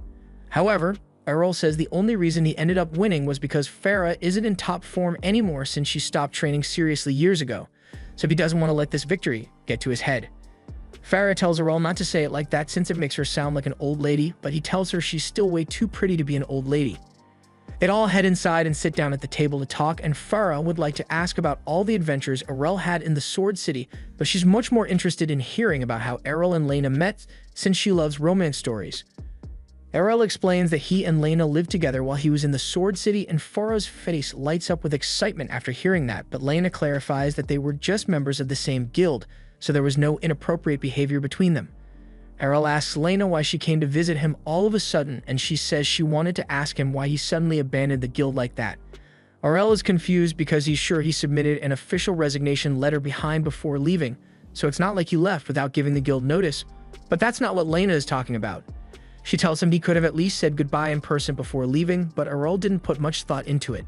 Farah interrupts and says she's glad Errol has a friend who cares about him enough to come all this way just to visit, but Lena tells her this is actually her hometown too, so she would have come back anyway. And checking on Errol wasn't the only reason she wanted to come here, so she turns to Farah and asks if she would be willing to accept her as a disciple. Farah wasn't expecting to hear a request like that, but before she could give Lena an answer, someone suddenly walks in the front door, and she recognizes the voice as that of Evans. Evans enters the room looking for Farah, and he tells her he needs her help with an emergency because there was a terrifying sound coming from behind the mountain a little while ago, and they need to prepare in case it's a monster.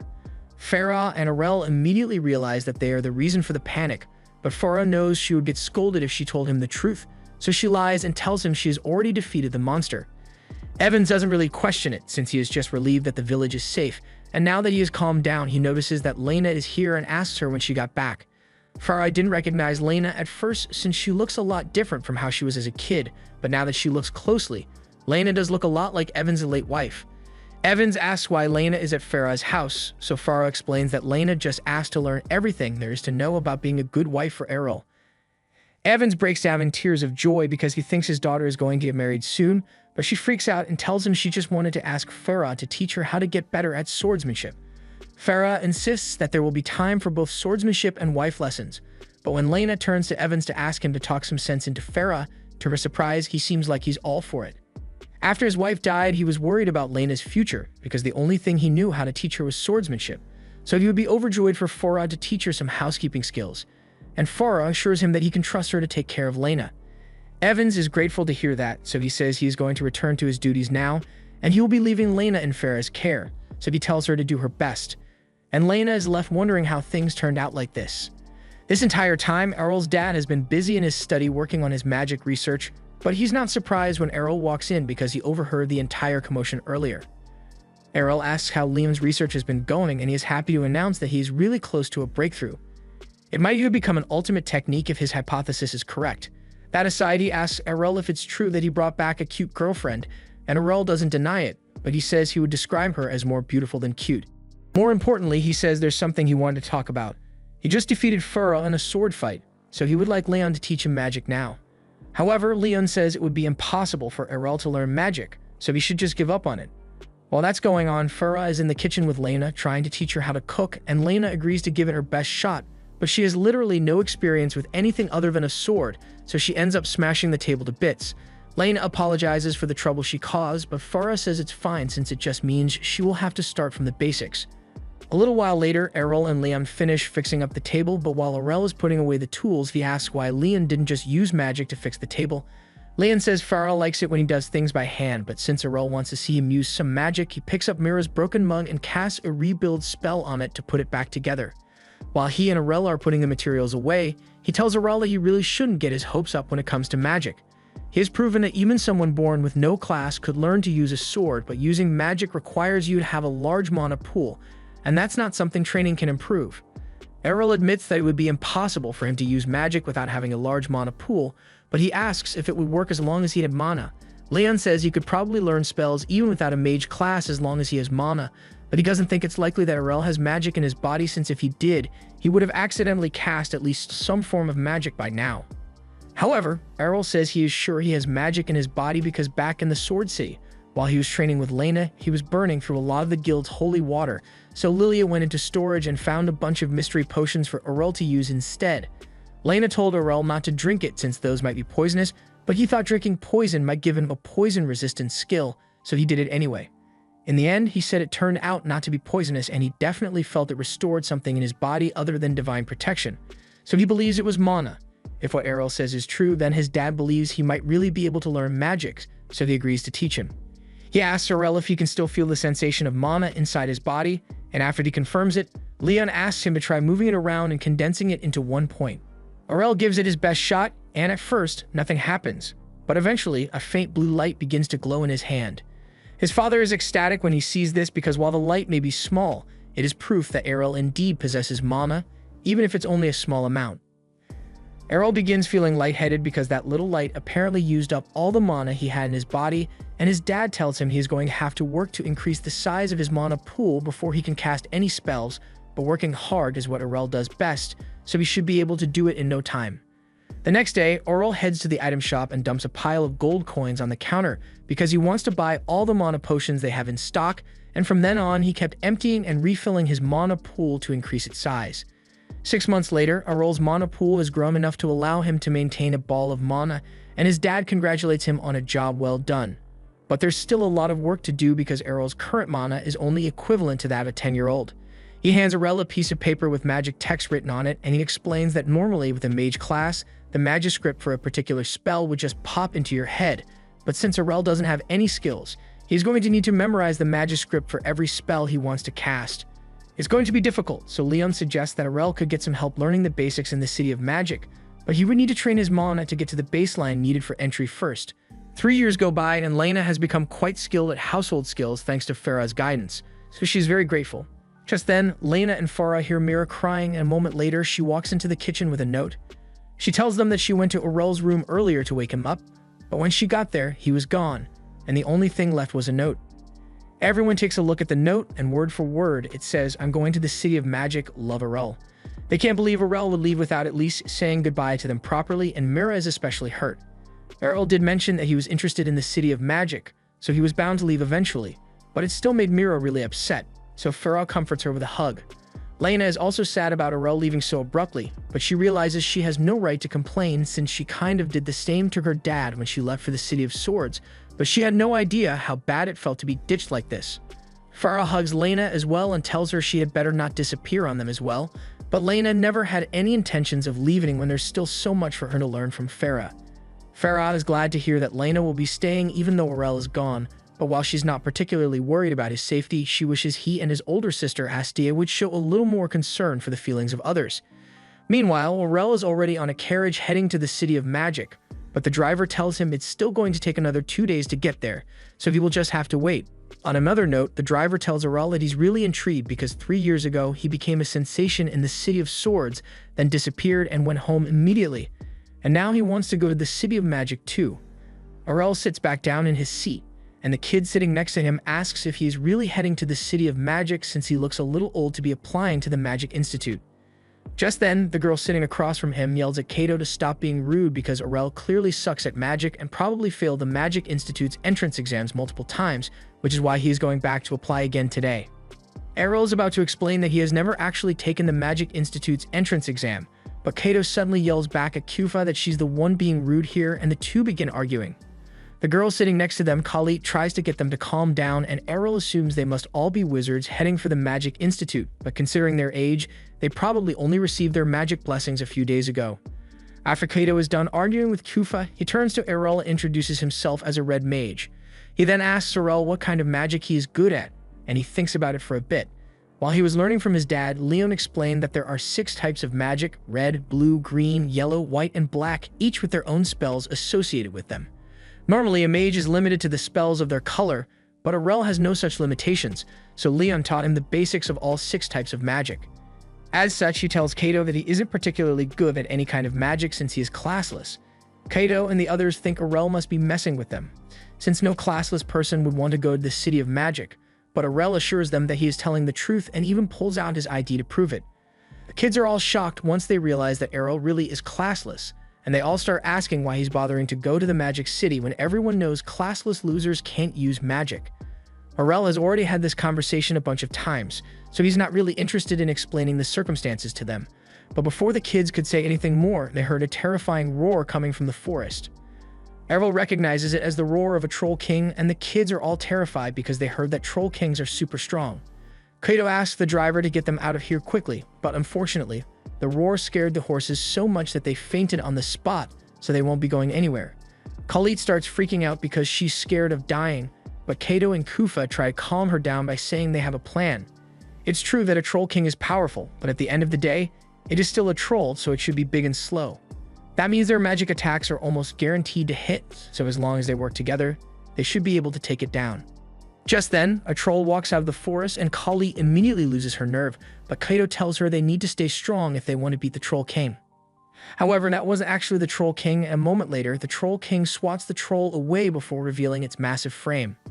All confidence the kids had of beating that thing instantly evaporates because they know none of their magic is strong enough to take something like that down. However, even though his legs are shaking like jelly, Kaito stands on business and takes his wand out because he refuses to die without a fight. He pours all of his magic energy into one attack and launches a fireball at the Troll King. To Kaito's credit, he at least did something, but even though his blast was a head-on hit, it barely scorched the troll's skin, so it just made the troll angrier. To make matters worse, Kaito is completely out of magic, so he can't even spam the attack for cumulative damage. However, just as the troll is about to eat the kids, Arel cast explosion magic on it, reducing it to ash in an instant. Just like what Bakugo would do to Reize, Arel realizes he probably should have used a little less power for that attack since he went a bit overkill, but no one got hurt, so everything worked out in the end. The kids can't believe Arel just used explosion magic because it is a skill that's exclusive to the Archmage class, but he doesn't offer them any explanation and instead heads over to the horses and heals them so they can get back on the road. The driver thanks Arel for his help and says he hopes they don't run into any more trouble like that, but all of a sudden, Kaito kneels before Arel and begins sincerely apologizing for making fun of him earlier because he had no idea that Arel was an Archmage. Arel corrects him and says he's not a master of magic, but that doesn't stop Kaito from asking to become his student. Arel tells him he really isn't a master and pulls out his ID again to show them that he is still classless, but Kua says that the ID must be fake and Arel must be hiding his identity for some reason. Arel desperately tries to correct them, but nothing he says is getting through to their little minds, so he decides to just let it go and climbs back into the carriage so they can continue their journey to the City of Magic. Once they finally arrive, they say goodbye to the driver, and Kaito is constantly hovering around Arel like a loyal student. He asks Arel if he plans to take the entrance exam for the Red Institute, but he's a bit confused because he had no idea that the entrance exams were separate. The kids explain that there is an institute for each type of magic, so Kua will be taking the Blue Magic Institute's entrance exam and Khalid will take the exam for the Green Magic Institute. As for Kaito and Arel, they'll both be taking the Red Institute's entrance exam, but Arel is a little worried that he might not be allowed to take the entrance exam here because he's classless, just like what happened in the City of Swords. He and Kaito later arrive at the Red Institute, and after filling out and submitting his application, the receptionist asks him if he's sure everything he wrote down is accurate. Arel confirms it, so she gives him a number and tells him to wait for his turn on the exam. Arel is surprised and asks her why she's letting him take the exam even though she's aware that he is classless, but the lady tells him that everyone has the right to take the exam, so she has no reason to reject him just because he is classless. Arel can still hardly believe that he's being treated so fairly here, but it's a nice change of pace from the usual discrimination. He and Kaito head to the examination hall together, and as they arrive, they spot a kid in the middle of casting a fireball spell at a knight. The instructor approves of the power output, so he tells the kid he passes and calls for the next applicant to step up. A blonde boy walks out of the crowd, and he jokes that it's funny all the other examinees are using beginner-level magic, and that he could do much better. The others are annoyed by his comments, but the boy is already an advanced class mage, so he has the power to back up his bragging. He asks the instructor if it's alright for him to destroy the dummy with his magic, and he is told it won't be a problem, so he readies his wand and casts an intense pillar of fire around the dummy. Everyone is amazed by the boy's level of power, and even Kaito admits that he is talented, but he says Arel is still better. The boy takes offense to this since he is confident that no one here is as strong as he is, but he isn't childish enough to start a fight over it, so he ignores Kato's taunts. However, Errol doesn't appreciate Kato picking fights for no reason, so he tells him to pipe down. The boy assumes this means Errol is acknowledging that he is superior. After all, it's not every day you meet a mage strong enough to completely melt a set of armor. However, Errol points out that the armor is still in one piece, and the boy is left speechless because he doesn't understand how it could have survived his attack. The instructor sees the confusion on his face, so he explains to him that the armor is actually made of mithril, so it won't be easy to destroy. Kato starts making fun of the boy for bragging so much even though he didn't actually destroy the armor, but Errol smacks him on the head because he has no right to make fun of someone else's strength when he is weaker. It's Errol's turn to take the exam next, and this is his first time testing his magic on mithril, so he decides to go all out for once. He prepares his wand, and after gathering the necessary magic, he casts the eruption spell on the armor. Initially, it doesn't look like much happened since the only thing the kids could see was a thin line of fire that hit the armor, so the boy starts joking that Errol must not be as good as Kato chalked him up to be. However, a second later, the center of the armor begins to glow red and it melts into a puddle of molten mithril in an instant. The boy can't believe what he just saw because the eruption spell shouldn't be strong enough to melt mithril, and Errol tells him he's right, but before he cast the spell, he made a few changes to concentrate the power in a single point, and that raised the heat enough to melt the mithril. The boy is stunned when he hears that Errol tweaked his spell because he didn't even know that was possible, but now that Errol has passed the test here, he decides to head over to the Blue Institute's entrance exam. There he finds Kua, who has just passed her test by hitting the armor with a water ball, and she is shocked to see him here since she thought he was applying at the Red Magic Institute.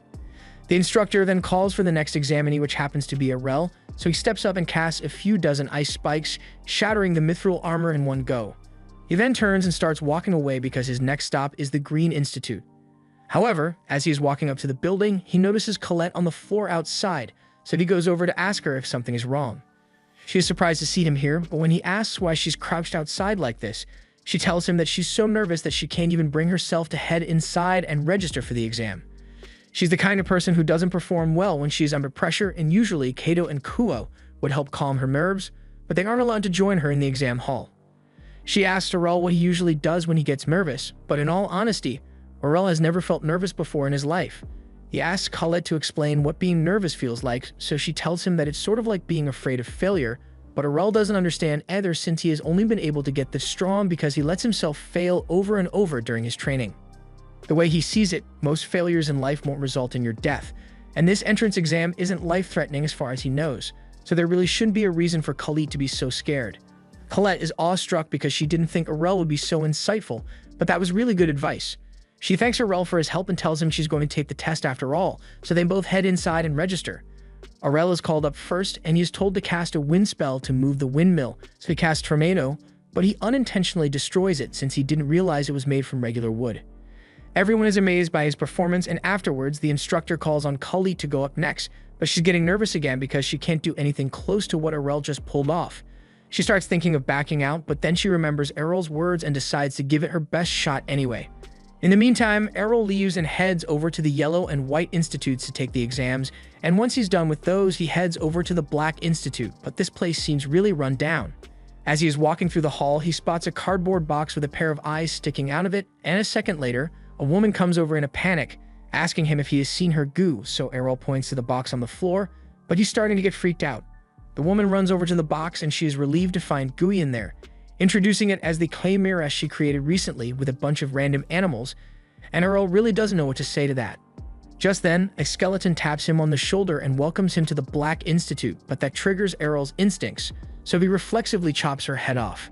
The skeleton's head rolls to the ground and her body chases after it while telling Errol that it's really rude to chop a lady's head off like that. Errol still has no idea what's going on here, but he can tell she isn't hostile, so he doesn't attack anymore. The skeleton's name is Latalia, and she tells Errol that she is the one in charge of the Black Institute, but since they rarely get applicants here, there isn't an exam, so Errol is accepted automatically. This definitely turned out weirder than he thought it would, but on the bright side, he has accomplished his goal of gaining admission to all 6 institutes. Errol later meets up with the kids and informs them that he is done with all his exams, but they are shocked when they find out he has IDs from all 6 magic schools.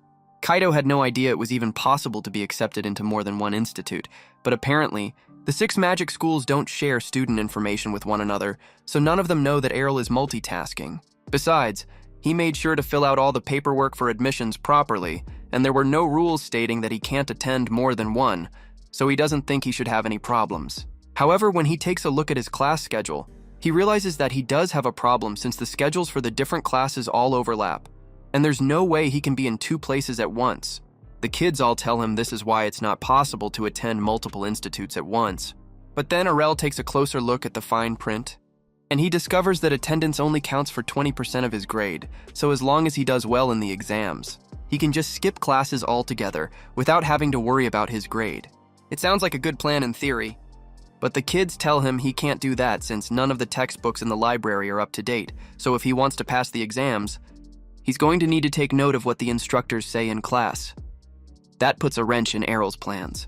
But since he just needs to get notes of what the instructors say in class, he asks the others if they'd be willing to take notes and share them with him after class. They all say they'd be happy to help, and Errol is glad to hear it since he doesn't have to worry about the fire, wind, and water classes anymore. But he still needs to figure out what to do about the rest. He won't need to worry about the Black Institute since, according to Latalia, they don't actually have any classes over there. But the White and Yellow Institutes are a different story. However, if it's just those two, he could probably cycle between them to gather as much information as possible before the exams. But since today is his first day, Kaido asks Arel to come with him to the Red Institute, and they all head off to class. Once they arrive at the Red Institute lecture hall, Arel and Kaido start walking to the back of the class so they can have a seat, but along the way, they are spotted by the mage kid from the entrance exam. The kid's name is Royce, and he immediately recognized Errol. So he calls him out and says, there's what Arel pulled off during the entrance exam had to be a fluke, because there's no way an inferior spellcaster could outdo an advanced class mage like him. Errol stares at Royce with confusion and tells him that he isn't a spellcaster. Royce is shocked to hear that, but he assumes that must mean Errol is an advanced class mage as well, which would explain how he was able to use such high-level magic. However, Errol tells him he isn't a mage either. And this leaves Royce in disbelief because if Errol isn't a spellcaster or an advanced mage, then that must mean he is a supreme class archmage, but Errol tells him he isn't an archmage either. At this point, Royce thinks Errol is just messing with him. So when the teacher finally shows up to begin the class, Royce asks him if he can confirm what Errol's class is. The teacher takes a look at his class roster, and after locating Errol's information, he informs Royce that Errol is classless, and Errol confirms it too. Royce is speechless because he can't believe the person who outdid him during the exam would turn out to be classless, but Kaido tells him he will eventually get used to all the abnormal things Arel manages to pull off. It's time for class to begin. So the teacher tells everyone to take their seats and open up their textbooks because today, they will be studying the intricacies of Magiscript. Kaido is having a hard time keeping up with all the complicated Magiscripts the teacher is writing down, but Arel, on the other hand, has already learned all about Magiscript from his dad, so this is easy for him. However, he wonders why the teacher is even bothering to have a class on this because he thought everyone with a magic class automatically had the necessary Magiscript information downloaded into their brain, almost as if he could tell what Errol was thinking. The teacher addressed the class and told them that while it's true that many of them are already able to cast spells automatically with their skills, it is still important to understand the fundamentals of the Magiscript behind the spell because it allows you to improve your spell's efficiency. And if you're advanced enough, you might even be able to tweak the parameters of a spell to achieve a different effect. As soon as Errol hears this, he realizes it sounds exactly like what he did back during the entrance exam, but he had no idea it was such an advanced skill since his father used to do it all the time like it was no big deal. After that first class, Errol spent half the day trying out the classes at the other institutes, but none of them really had much to offer him. However, the Green Institute's lesson for the day is about flight magic, and Errol is really interested because he has never tried it before. Khalid is surprised that Arel doesn't know how to fly yet, even though he's capable of using such advanced magic, but that's a long story. He tried asking his dad to teach him to fly a couple of times, but Loan is absolutely terrified of heights, so he completely refused to use any magic that involved flying. Once it's time for the lesson to begin, the instructor tells everyone to spread out and imagine themselves riding an upward air current to take off. Using that advice, it should be pretty easy to take flight assuming you already have a flight skill to handle most of the spellcasting, but in Errol's case, he has to do everything manually, so the instructor's advice is pretty much useless to him. He looks over at Khalate, and she doesn't seem to be having any trouble following the instructions and taking off. But it takes a lot of practice to balance yourself once you're in the air, so she ends up falling down soon after, but she's sure she'll get the hang of it eventually.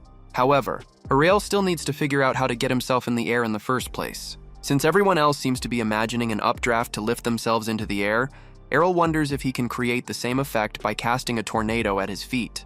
He decides to give it a try, but in the next moment he is launched hundreds of meters into the sky, and he comes crashing down hard into the ground. Khalid rushes over to make sure Errol is alright, and he tells her he's fine, but he says he really needs to adjust the tornado output next time.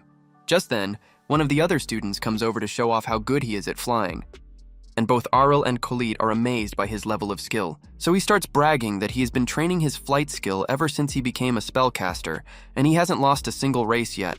Errol asks what the kid means by a race, so Khalid explains that it's a sports event where participants have to fly through a course to win. Errol thinks it sounds like fun, so he says he will participate in the next race, but the kid tells him he can't join in unless he knows how to fly. Errol says he will just keep practicing until he figures it out, but the kid tells him he won't have enough time for that. The next race is in 2 months, and while floating may be easy, learning to actually fly takes at least 6 months of training, so he stands no chance. The kid isn't necessarily trying to be mean, but he just thinks there's no way Aril could master flight in less than 2 months, so he tells him to focus on facing him in next year's race instead.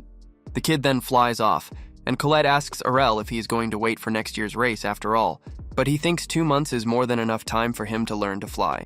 A few weeks later, Khalid, Kufa, and Kaido are all back in school after dark, and Kaido is wondering why the others asked him to come here. Colette explains that she forgot something here, so she needed to come and get it, but she was too scared to go alone. Kaito understands that, but he doesn't see why she needed to bring him along when she already had Kufa with her.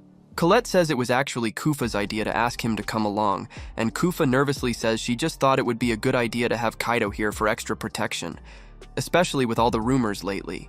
Kaito asks what rumor she's talking about, so Kufa explains that people have been seeing a ghost around the school every night for the past few weeks. And as soon as Kaito hears that, he starts freaking out because he is terrified of ghosts. Kufa thinks his reaction is hilarious, so she starts making fun of him for being scared, but Kaito points out that Kufa has been hiding behind Khalid this entire time, so she's just as scared as he is. The two of them start arguing, and Colette tries to calm them down, but all of a sudden, they point to the window behind her in horror because there's something headed this way. Before Khalid has a chance to react, the figure opens the window and covers her mouth. So Kaito takes out his wand and threatens to burn it to ash if it doesn't let Khalid go this instant. But then he hears a familiar voice telling him to quiet down before someone notices them, and as he takes off his hood, they all realize that the figure is actually Aril. They ask him what he's doing here so late at night. So Aril explains that he has been coming here every night for the last few weeks to practice his flight in preparation for the upcoming race. They are all really impressed by Aril's determination, but Kaito asks him if he's sure he should be working so hard since training every night has got to be exhausting. Arel appreciates the concern, but he tells Kaito and the others that he always makes sure to get an adequate amount of sleep each day. In fact, before they showed up, he was having a nap outside. The others can hardly believe what they are hearing, so they ask him if that means he was somehow using flight magic while sleeping at the same time, and Aril tells them that's exactly what he was doing. It helps him stabilize the spell to the point that it's second nature to him, and it also increases his mana pool, so it's really effective for training. Kaito is amazed by how seriously Arel takes his training, and he knows he doesn't expect to be able to reach Aril's level, but he plans to start training hard on his own too, and the others plan to do the same as well. The next day, Arel is in class with Kaito again, and while the teacher is writing a spell on the board, he notices that there's a mistake, so he points it out. The teacher realizes that Arel is right, so he starts correcting the mistakes, and Kaito thinks it's really impressive that Arel was able to notice the mistake so quickly. Arel says he has all the spells in the textbook memorized, since they don't just appear in his head like with the others, but Kaito can barely memorize one spell, so he asks how Arel managed to memorize all of them. Arel says he just simplified a bunch of the spells to make them easier to remember and activate, and the teacher finds the idea fascinating, so he calls on Arel and asks him to write one of his spells on the board. Arel does so without hesitation, and after inspecting Arel's work, the teacher confirms that the simplified spell will work, but he notices that Arel took out all the spell's safeguards, so there's a risk of exploding if a mistake is made. Arel is aware of the risk, but he can tank an explosion or two, so he didn't see a need to waste time on safeguards. As reckless as Arel sounds, the instructor can tell that he already has a perfect understanding of spell magiscript, so he asks him if he'd like to take the promotion exam to move up to the 2nd grade. Arel likes the idea, so he agrees to take the exam, But then Royce raises his hand and says he wants to participate as well, and the teacher sees no reason to stop him, so they all head to the test site together. The rules of this exam are simple. Along this track, a monster is going to be released, and Errol and Royce are going to need to defeat it before it gets too close to them if they want to pass. It sounds easy enough, so Royce says he will go first and jumps down into the track. A Minotaur is then released into the track, and it starts charging straight for Royce, so he casts an eruption spell at the Minotaur, but he completely airballs it. Errol is impressed because he can tell that the power of Royce's spell has increased significantly since the entrance exam, and the teacher agrees, stating that it's the result of all of Royce's hard work. But it doesn't matter how powerful your spell is if you can't hit your target. Royce desperately fires off more eruption spells as the Minotaur closes in on him, but his aim is absolutely garbage, so it eventually gets too close and is about to attack, but at the last second, it disappears. The teacher says Royce was never in any real danger since they have a safety system set up to keep the monsters from hurting any students. But he hopes the test taught him a valuable lesson about his capabilities as a mage. As much as Royce hates to admit it, he can't deny that he is still too weak to pass the test. But the teacher tells him he shouldn't feel too bad about it since it usually takes students 2 years before they are strong enough to pass. Next up is Errol, so he gets into the track, and the teacher releases the monster, but for some reason, this one seems a lot bigger and stronger than the Minotaur Royce had to face. Just then, one of the other instructors comes out to warn Braza that a mistake was made, and a superior Minotaur was accidentally mixed in with the regular Minotaurs that are used for the exam. Braca realizes this could be dangerous since a superior Minotaur might be able to break through their safety system, so he warns Errol to get out of there, but he says it's fine since he's sure he can beat it. He creates 2 fire javelins and throws them at the monster, but it is too agile to fall for a frontal attack, so it easily jumps over them. However, Errol already planned for that, so he makes the javelins turn around midair and strike the Minotaur in the back, buying him enough time to incinerate it with his modified eruption spell. With that, Errol has passed the promotion exam, and later that day, Kaido is telling the others all about how awesome Errol was, but Kufa notices that he seems upset for some reason, so she asks him what's wrong. Errol says he was only allowed to take the promotion exam early because the teacher recommended him for it.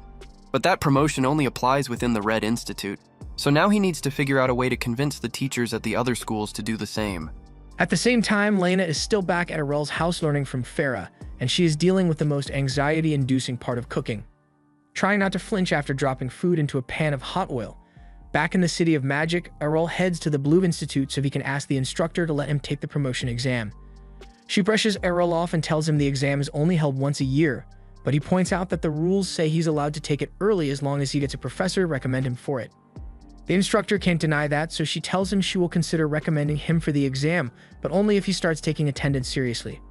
However, that's not good enough for Errol because the whole reason he wants to take the exam early is so he can avoid having to take a bunch of useless classes. The instructor is deeply offended that Errol thinks her classes are useless, but he says he didn't mean it that way. He just meant that he is too advanced to be stuck learning the basics, so he wanted to move up to the next level. The instructor takes this as a personal challenge, so she tells Errol he had better be ready to prove that he is really too advanced for her class, and that sounds like good news to him. Instructor Hengel takes Errol out to the test area while Kufa watches from the stands, and she is a little worried that Errol might be overstepping by challenging Hengel since she is really close to becoming an archmage. The test Errol agreed to is a mock battle between him and Hengel, and the rules are simple. Physical attacks are banned, and if Errol is able to deplete all of Hengel's divine protection with his magic, then he wins. Errol says he understands, and just to make sure, he asks if she will allow him to take the promotion exam once he's done with her little test. Hengel confirms this, but she can't believe Errol really thinks he has what it takes to defeat an institute instructor in a magic duel. She plans to show him the real difference between the abilities of a teacher and a student like him. So as soon as the match begins, she casts a massive ice storm right next to Errol, freezing him in a block of ice. Hengel then looks up at Kufa and tells her to take note of this, because in a duel, the best way to win is to unleash a powerful spell right at the start to immobilize your opponent before they can react. However, to Hengel's surprise, moments later, Errol punches through her ice, and it is revealed that he actually blocked her ice storm by putting up 4 ice shields, so he was never frozen to begin with. Hengel is impressed that Errol was able to react in time to counter her spell. That alone isn't enough to make her acknowledge his skill. It's now Errol's turn to make a move, so he casts a dozen ice spikes, and Hengel thinks it's amusing that he is using such a basic spell to attack her. But Errol ups his game and spawns in another 50 ice spikes, leading Hengel to realize he may be more talented than she gave him credit for. However, that doesn't mean she thinks Aurel is better than her, and to prove it, she casts her own ice spikes to cancel out the ones Aurel made. She says she could easily create double this amount, and Aurel decides to take her up on the challenge, so he proceeds to double the amount of ice spikes he has created. Hengel does the same, but then Aurel creates an extra 100 spikes to her left, right, and rear, and Hengel immediately realizes that she can't match this many by herself, so she switches tactics and casts an ice wall to protect herself. Aurel's ice spikes all hit with an incredible amount of force, and she is amazed that he is able to sustain an attack like this, even though controlling this many spikes at once consumes an incredibly large amount of mana, but she is confident that her shields can hold out. In fact, it looks like all of Aurel's ice spikes are actually making her ice wall thicker, so she doesn't even need to worry about maintaining the wall of her mana anymore. Eventually, Aurel stops his onslaught of ice spikes and says it's time for his final attack.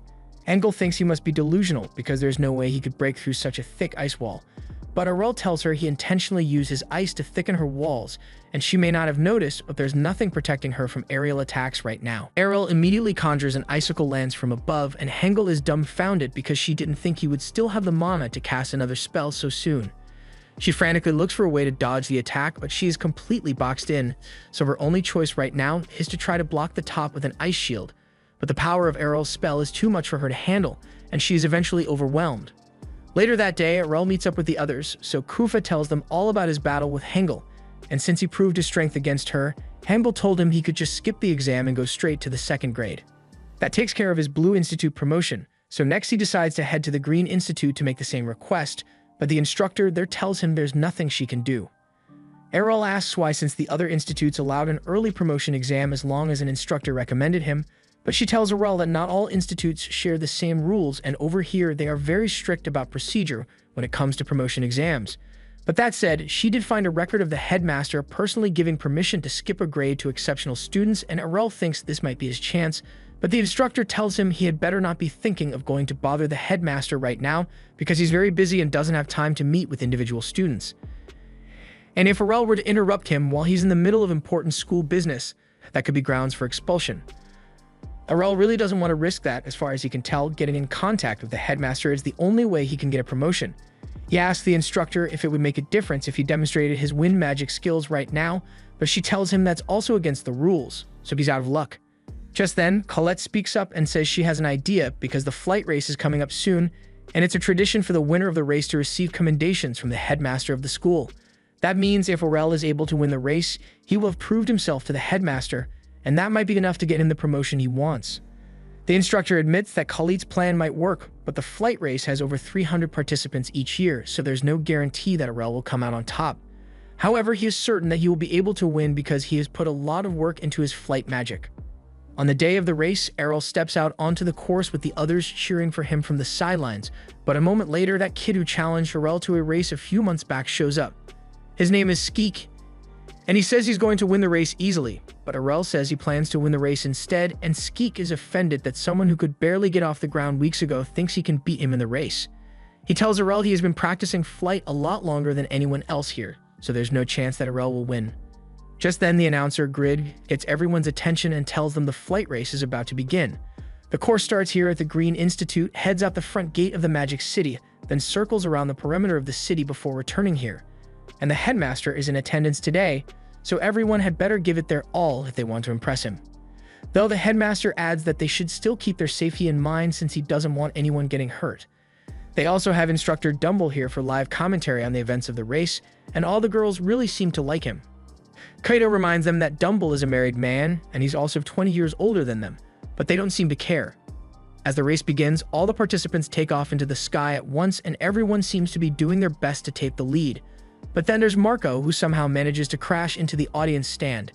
As for the rest of the racers, the front of the pack has thinned out to around 15 participants. Among them is the front-runner, Daeon from grade 3, and most of the people behind her are either in grade 2 or 3. But Grid and Dumble notice that there are two new faces here from the first grade, Aurel and Skeek. Skeek is shocked that Aurel is actually able to keep up with him, but he says it shouldn't be surprising since everyone is moving relatively slowly to conserve energy for the rest of the race.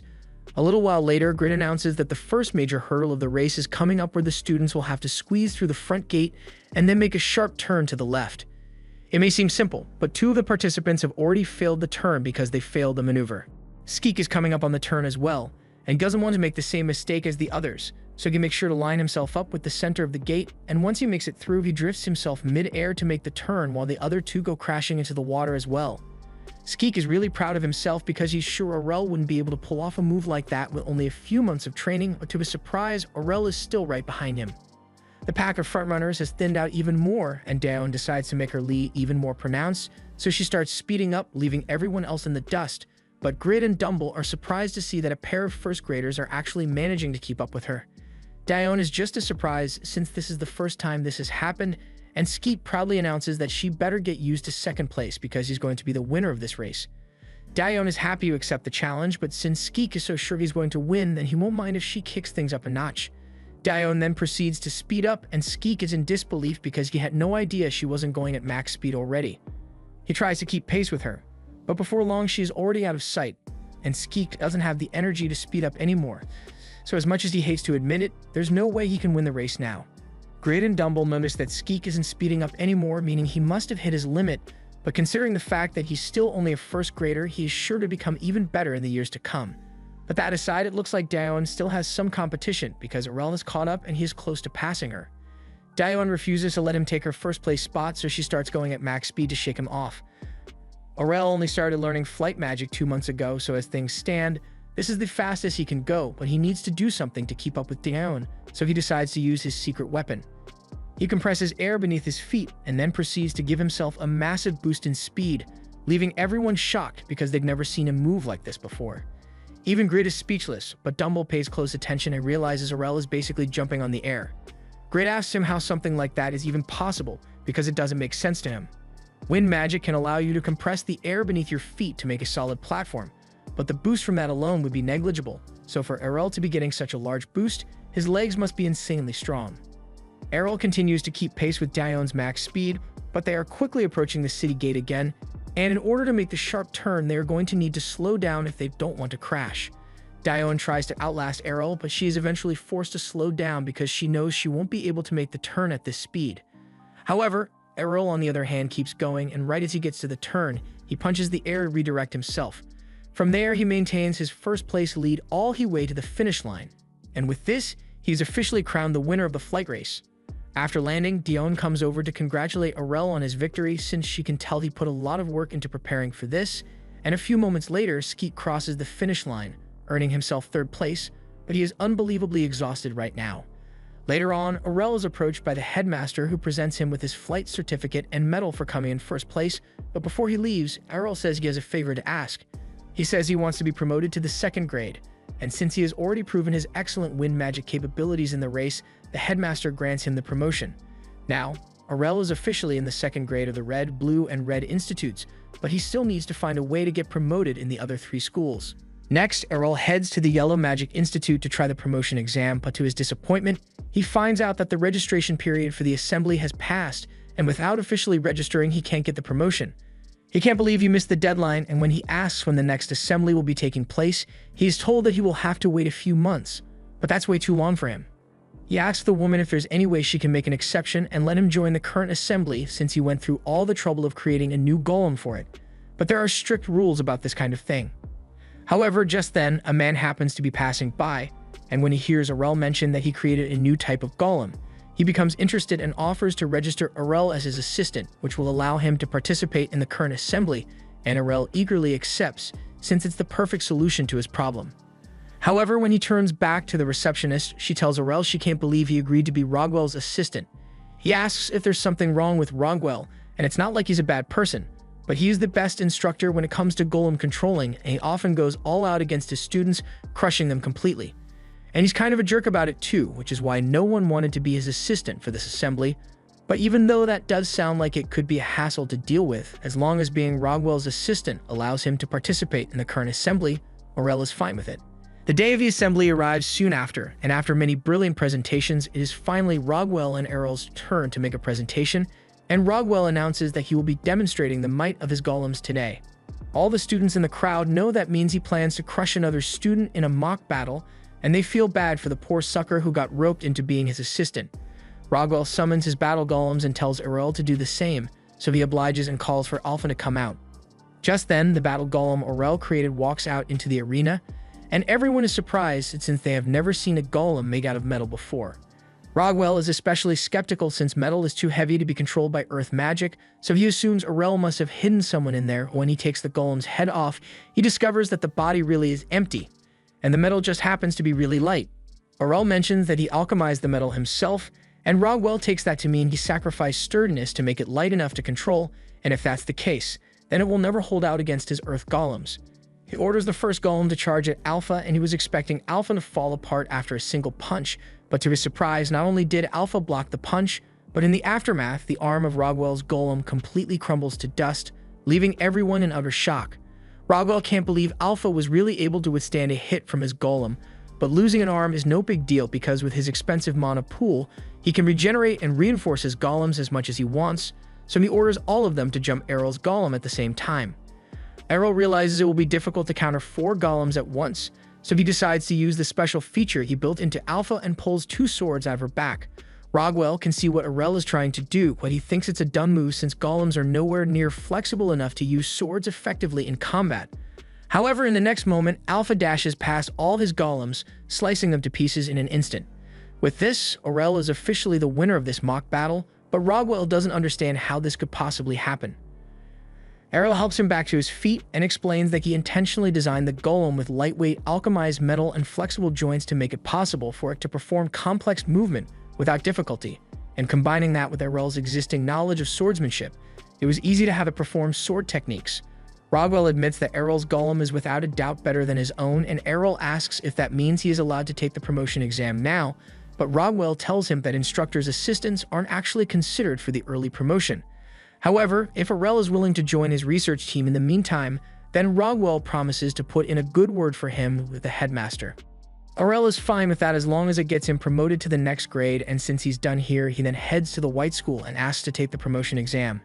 The promotion process here is a lot more straightforward, so an exam is arranged for Errol, and he is introduced to Kaede, who will be in charge of his test. Errol notices that Kaede seems to be blind, so he asks her if she needs any help getting around, but as much as she appreciates the concern, she tells him she is perfectly fine. She may not be able to see, but she can sense the magic in the world around her, and she can even tell the personality of someone from their magic as well. However, when she looks at Aurel, not only does he seem to have a bottomless reserve of mana, but he also has several different types of magic swirling in his body at once, and this is the first time she has seen anything like it. She leads him to the test site, an underground dungeon which is infested by undead monsters, and Kaede warns him to be careful since the undead will attack him on sight. But to her surprise, when Errol runs into a group of undead, he just begins spamming holy light to get rid of them. He then continues walking further into the dungeon, but Kaede tells him to wait because the test was actually just to defeat the undead close to the entrance, so he has already passed. Besides, she says if he keeps spamming spells like that, he's going to run out of magic sooner or later, but Aurel tells her he has only used around 1% of his total magic. Either way, Kaede says they should start heading back to the entrance, but along the way, Errol notices something hiding in the corner over there, so he fires a ray of holy light at it. And it turns out that there was an undead hiding there. Kaede realizes this must be a high-level one if it was able to hide its presence, but Aurel doesn't really care, so he cuts the undead off mid-speech and hits it with a holy cross spell to get rid of it. He then asks Kaede to hurry up so they can get started on the paperwork for his promotion, but Kaede still has a lot to process here because she can't believe what Aurel just did. From what she could sense, that creature back there was an undead wight, and it was an advanced monster. Aurel admits that it did seem a little different since it was able to talk, but he didn't think about it much. Kaede then asks where Aurel learned to use the Holy Cross spell since it's a high-level spell that only expert exorcists gifted with incredible talent are able to use, but Aurel always just thought of it as a slightly more powerful Holy Ray, so he doesn't see what's so special about it. The last one left is the Black Magic Institute, but as it turns out, there isn't a promotion exam here. Aurel decides to spend his time doing some reading instead. Latalia eventually shows up and he asks her why there's no promotion exam here. So she explains that there used to be one before, but that system kind of fell apart since there aren't many students attending the Black Institute in the first place.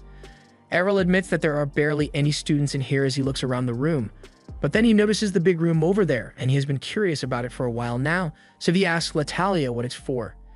She explains that the room is for students to test out their magic since while the other institutes are able to freely test their magic outdoors, dark magic tends to be a little more dangerous. So she had a reinforced magic room built so her students can try out the spells they learned. If that's the case, then Errol decides to head in there to try out a few of the more complicated spells he read in these books, but once he's inside the room as he is flipping through the books, he realizes that there's one here that he has never seen before. He opens the book, and all of a sudden, a burst of mana escapes from it, and Errol can tell that the mana was pretty ominous. But this room is magically reinforced, so it shouldn't have been able to get outside. He looks around to see where it went, and that's when he spots someone floating up in the air. That thing doesn't seem like a human, so Errol asks if it's a demon, and the demon confirms it. It says it has been locked away in that book for years now, and none of the black mages here have been clueless enough to open it without checking what was first. He says he owes Errol a lot of thanks for his help, but if he's going to get back to the demon world, then he's going to need a lot of human flesh and blood as a catalyst, so he intends to kill Errol here and now. However, Errol doesn't intend to go down so easily, so he shrugs off the demon's attack and prepares to cast an explosion spell at it. But to his surprise, it doesn't work.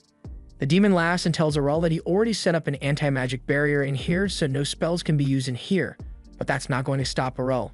He charges at the demon, and it assumes he must be out of his mind because there's no way a mage would be capable of fighting hand-to-hand. But before he could even finish his sentence, Errol had already sliced its head off with his wand. The demon can't believe what just happened, but it reattaches its head and comes to the conclusion that Errol must be a magic swordsman. However, even if that's the case, it still thinks there's no way Errol can beat it because it has the blessing of immortality, so no matter how much Errol hits him, he won't die.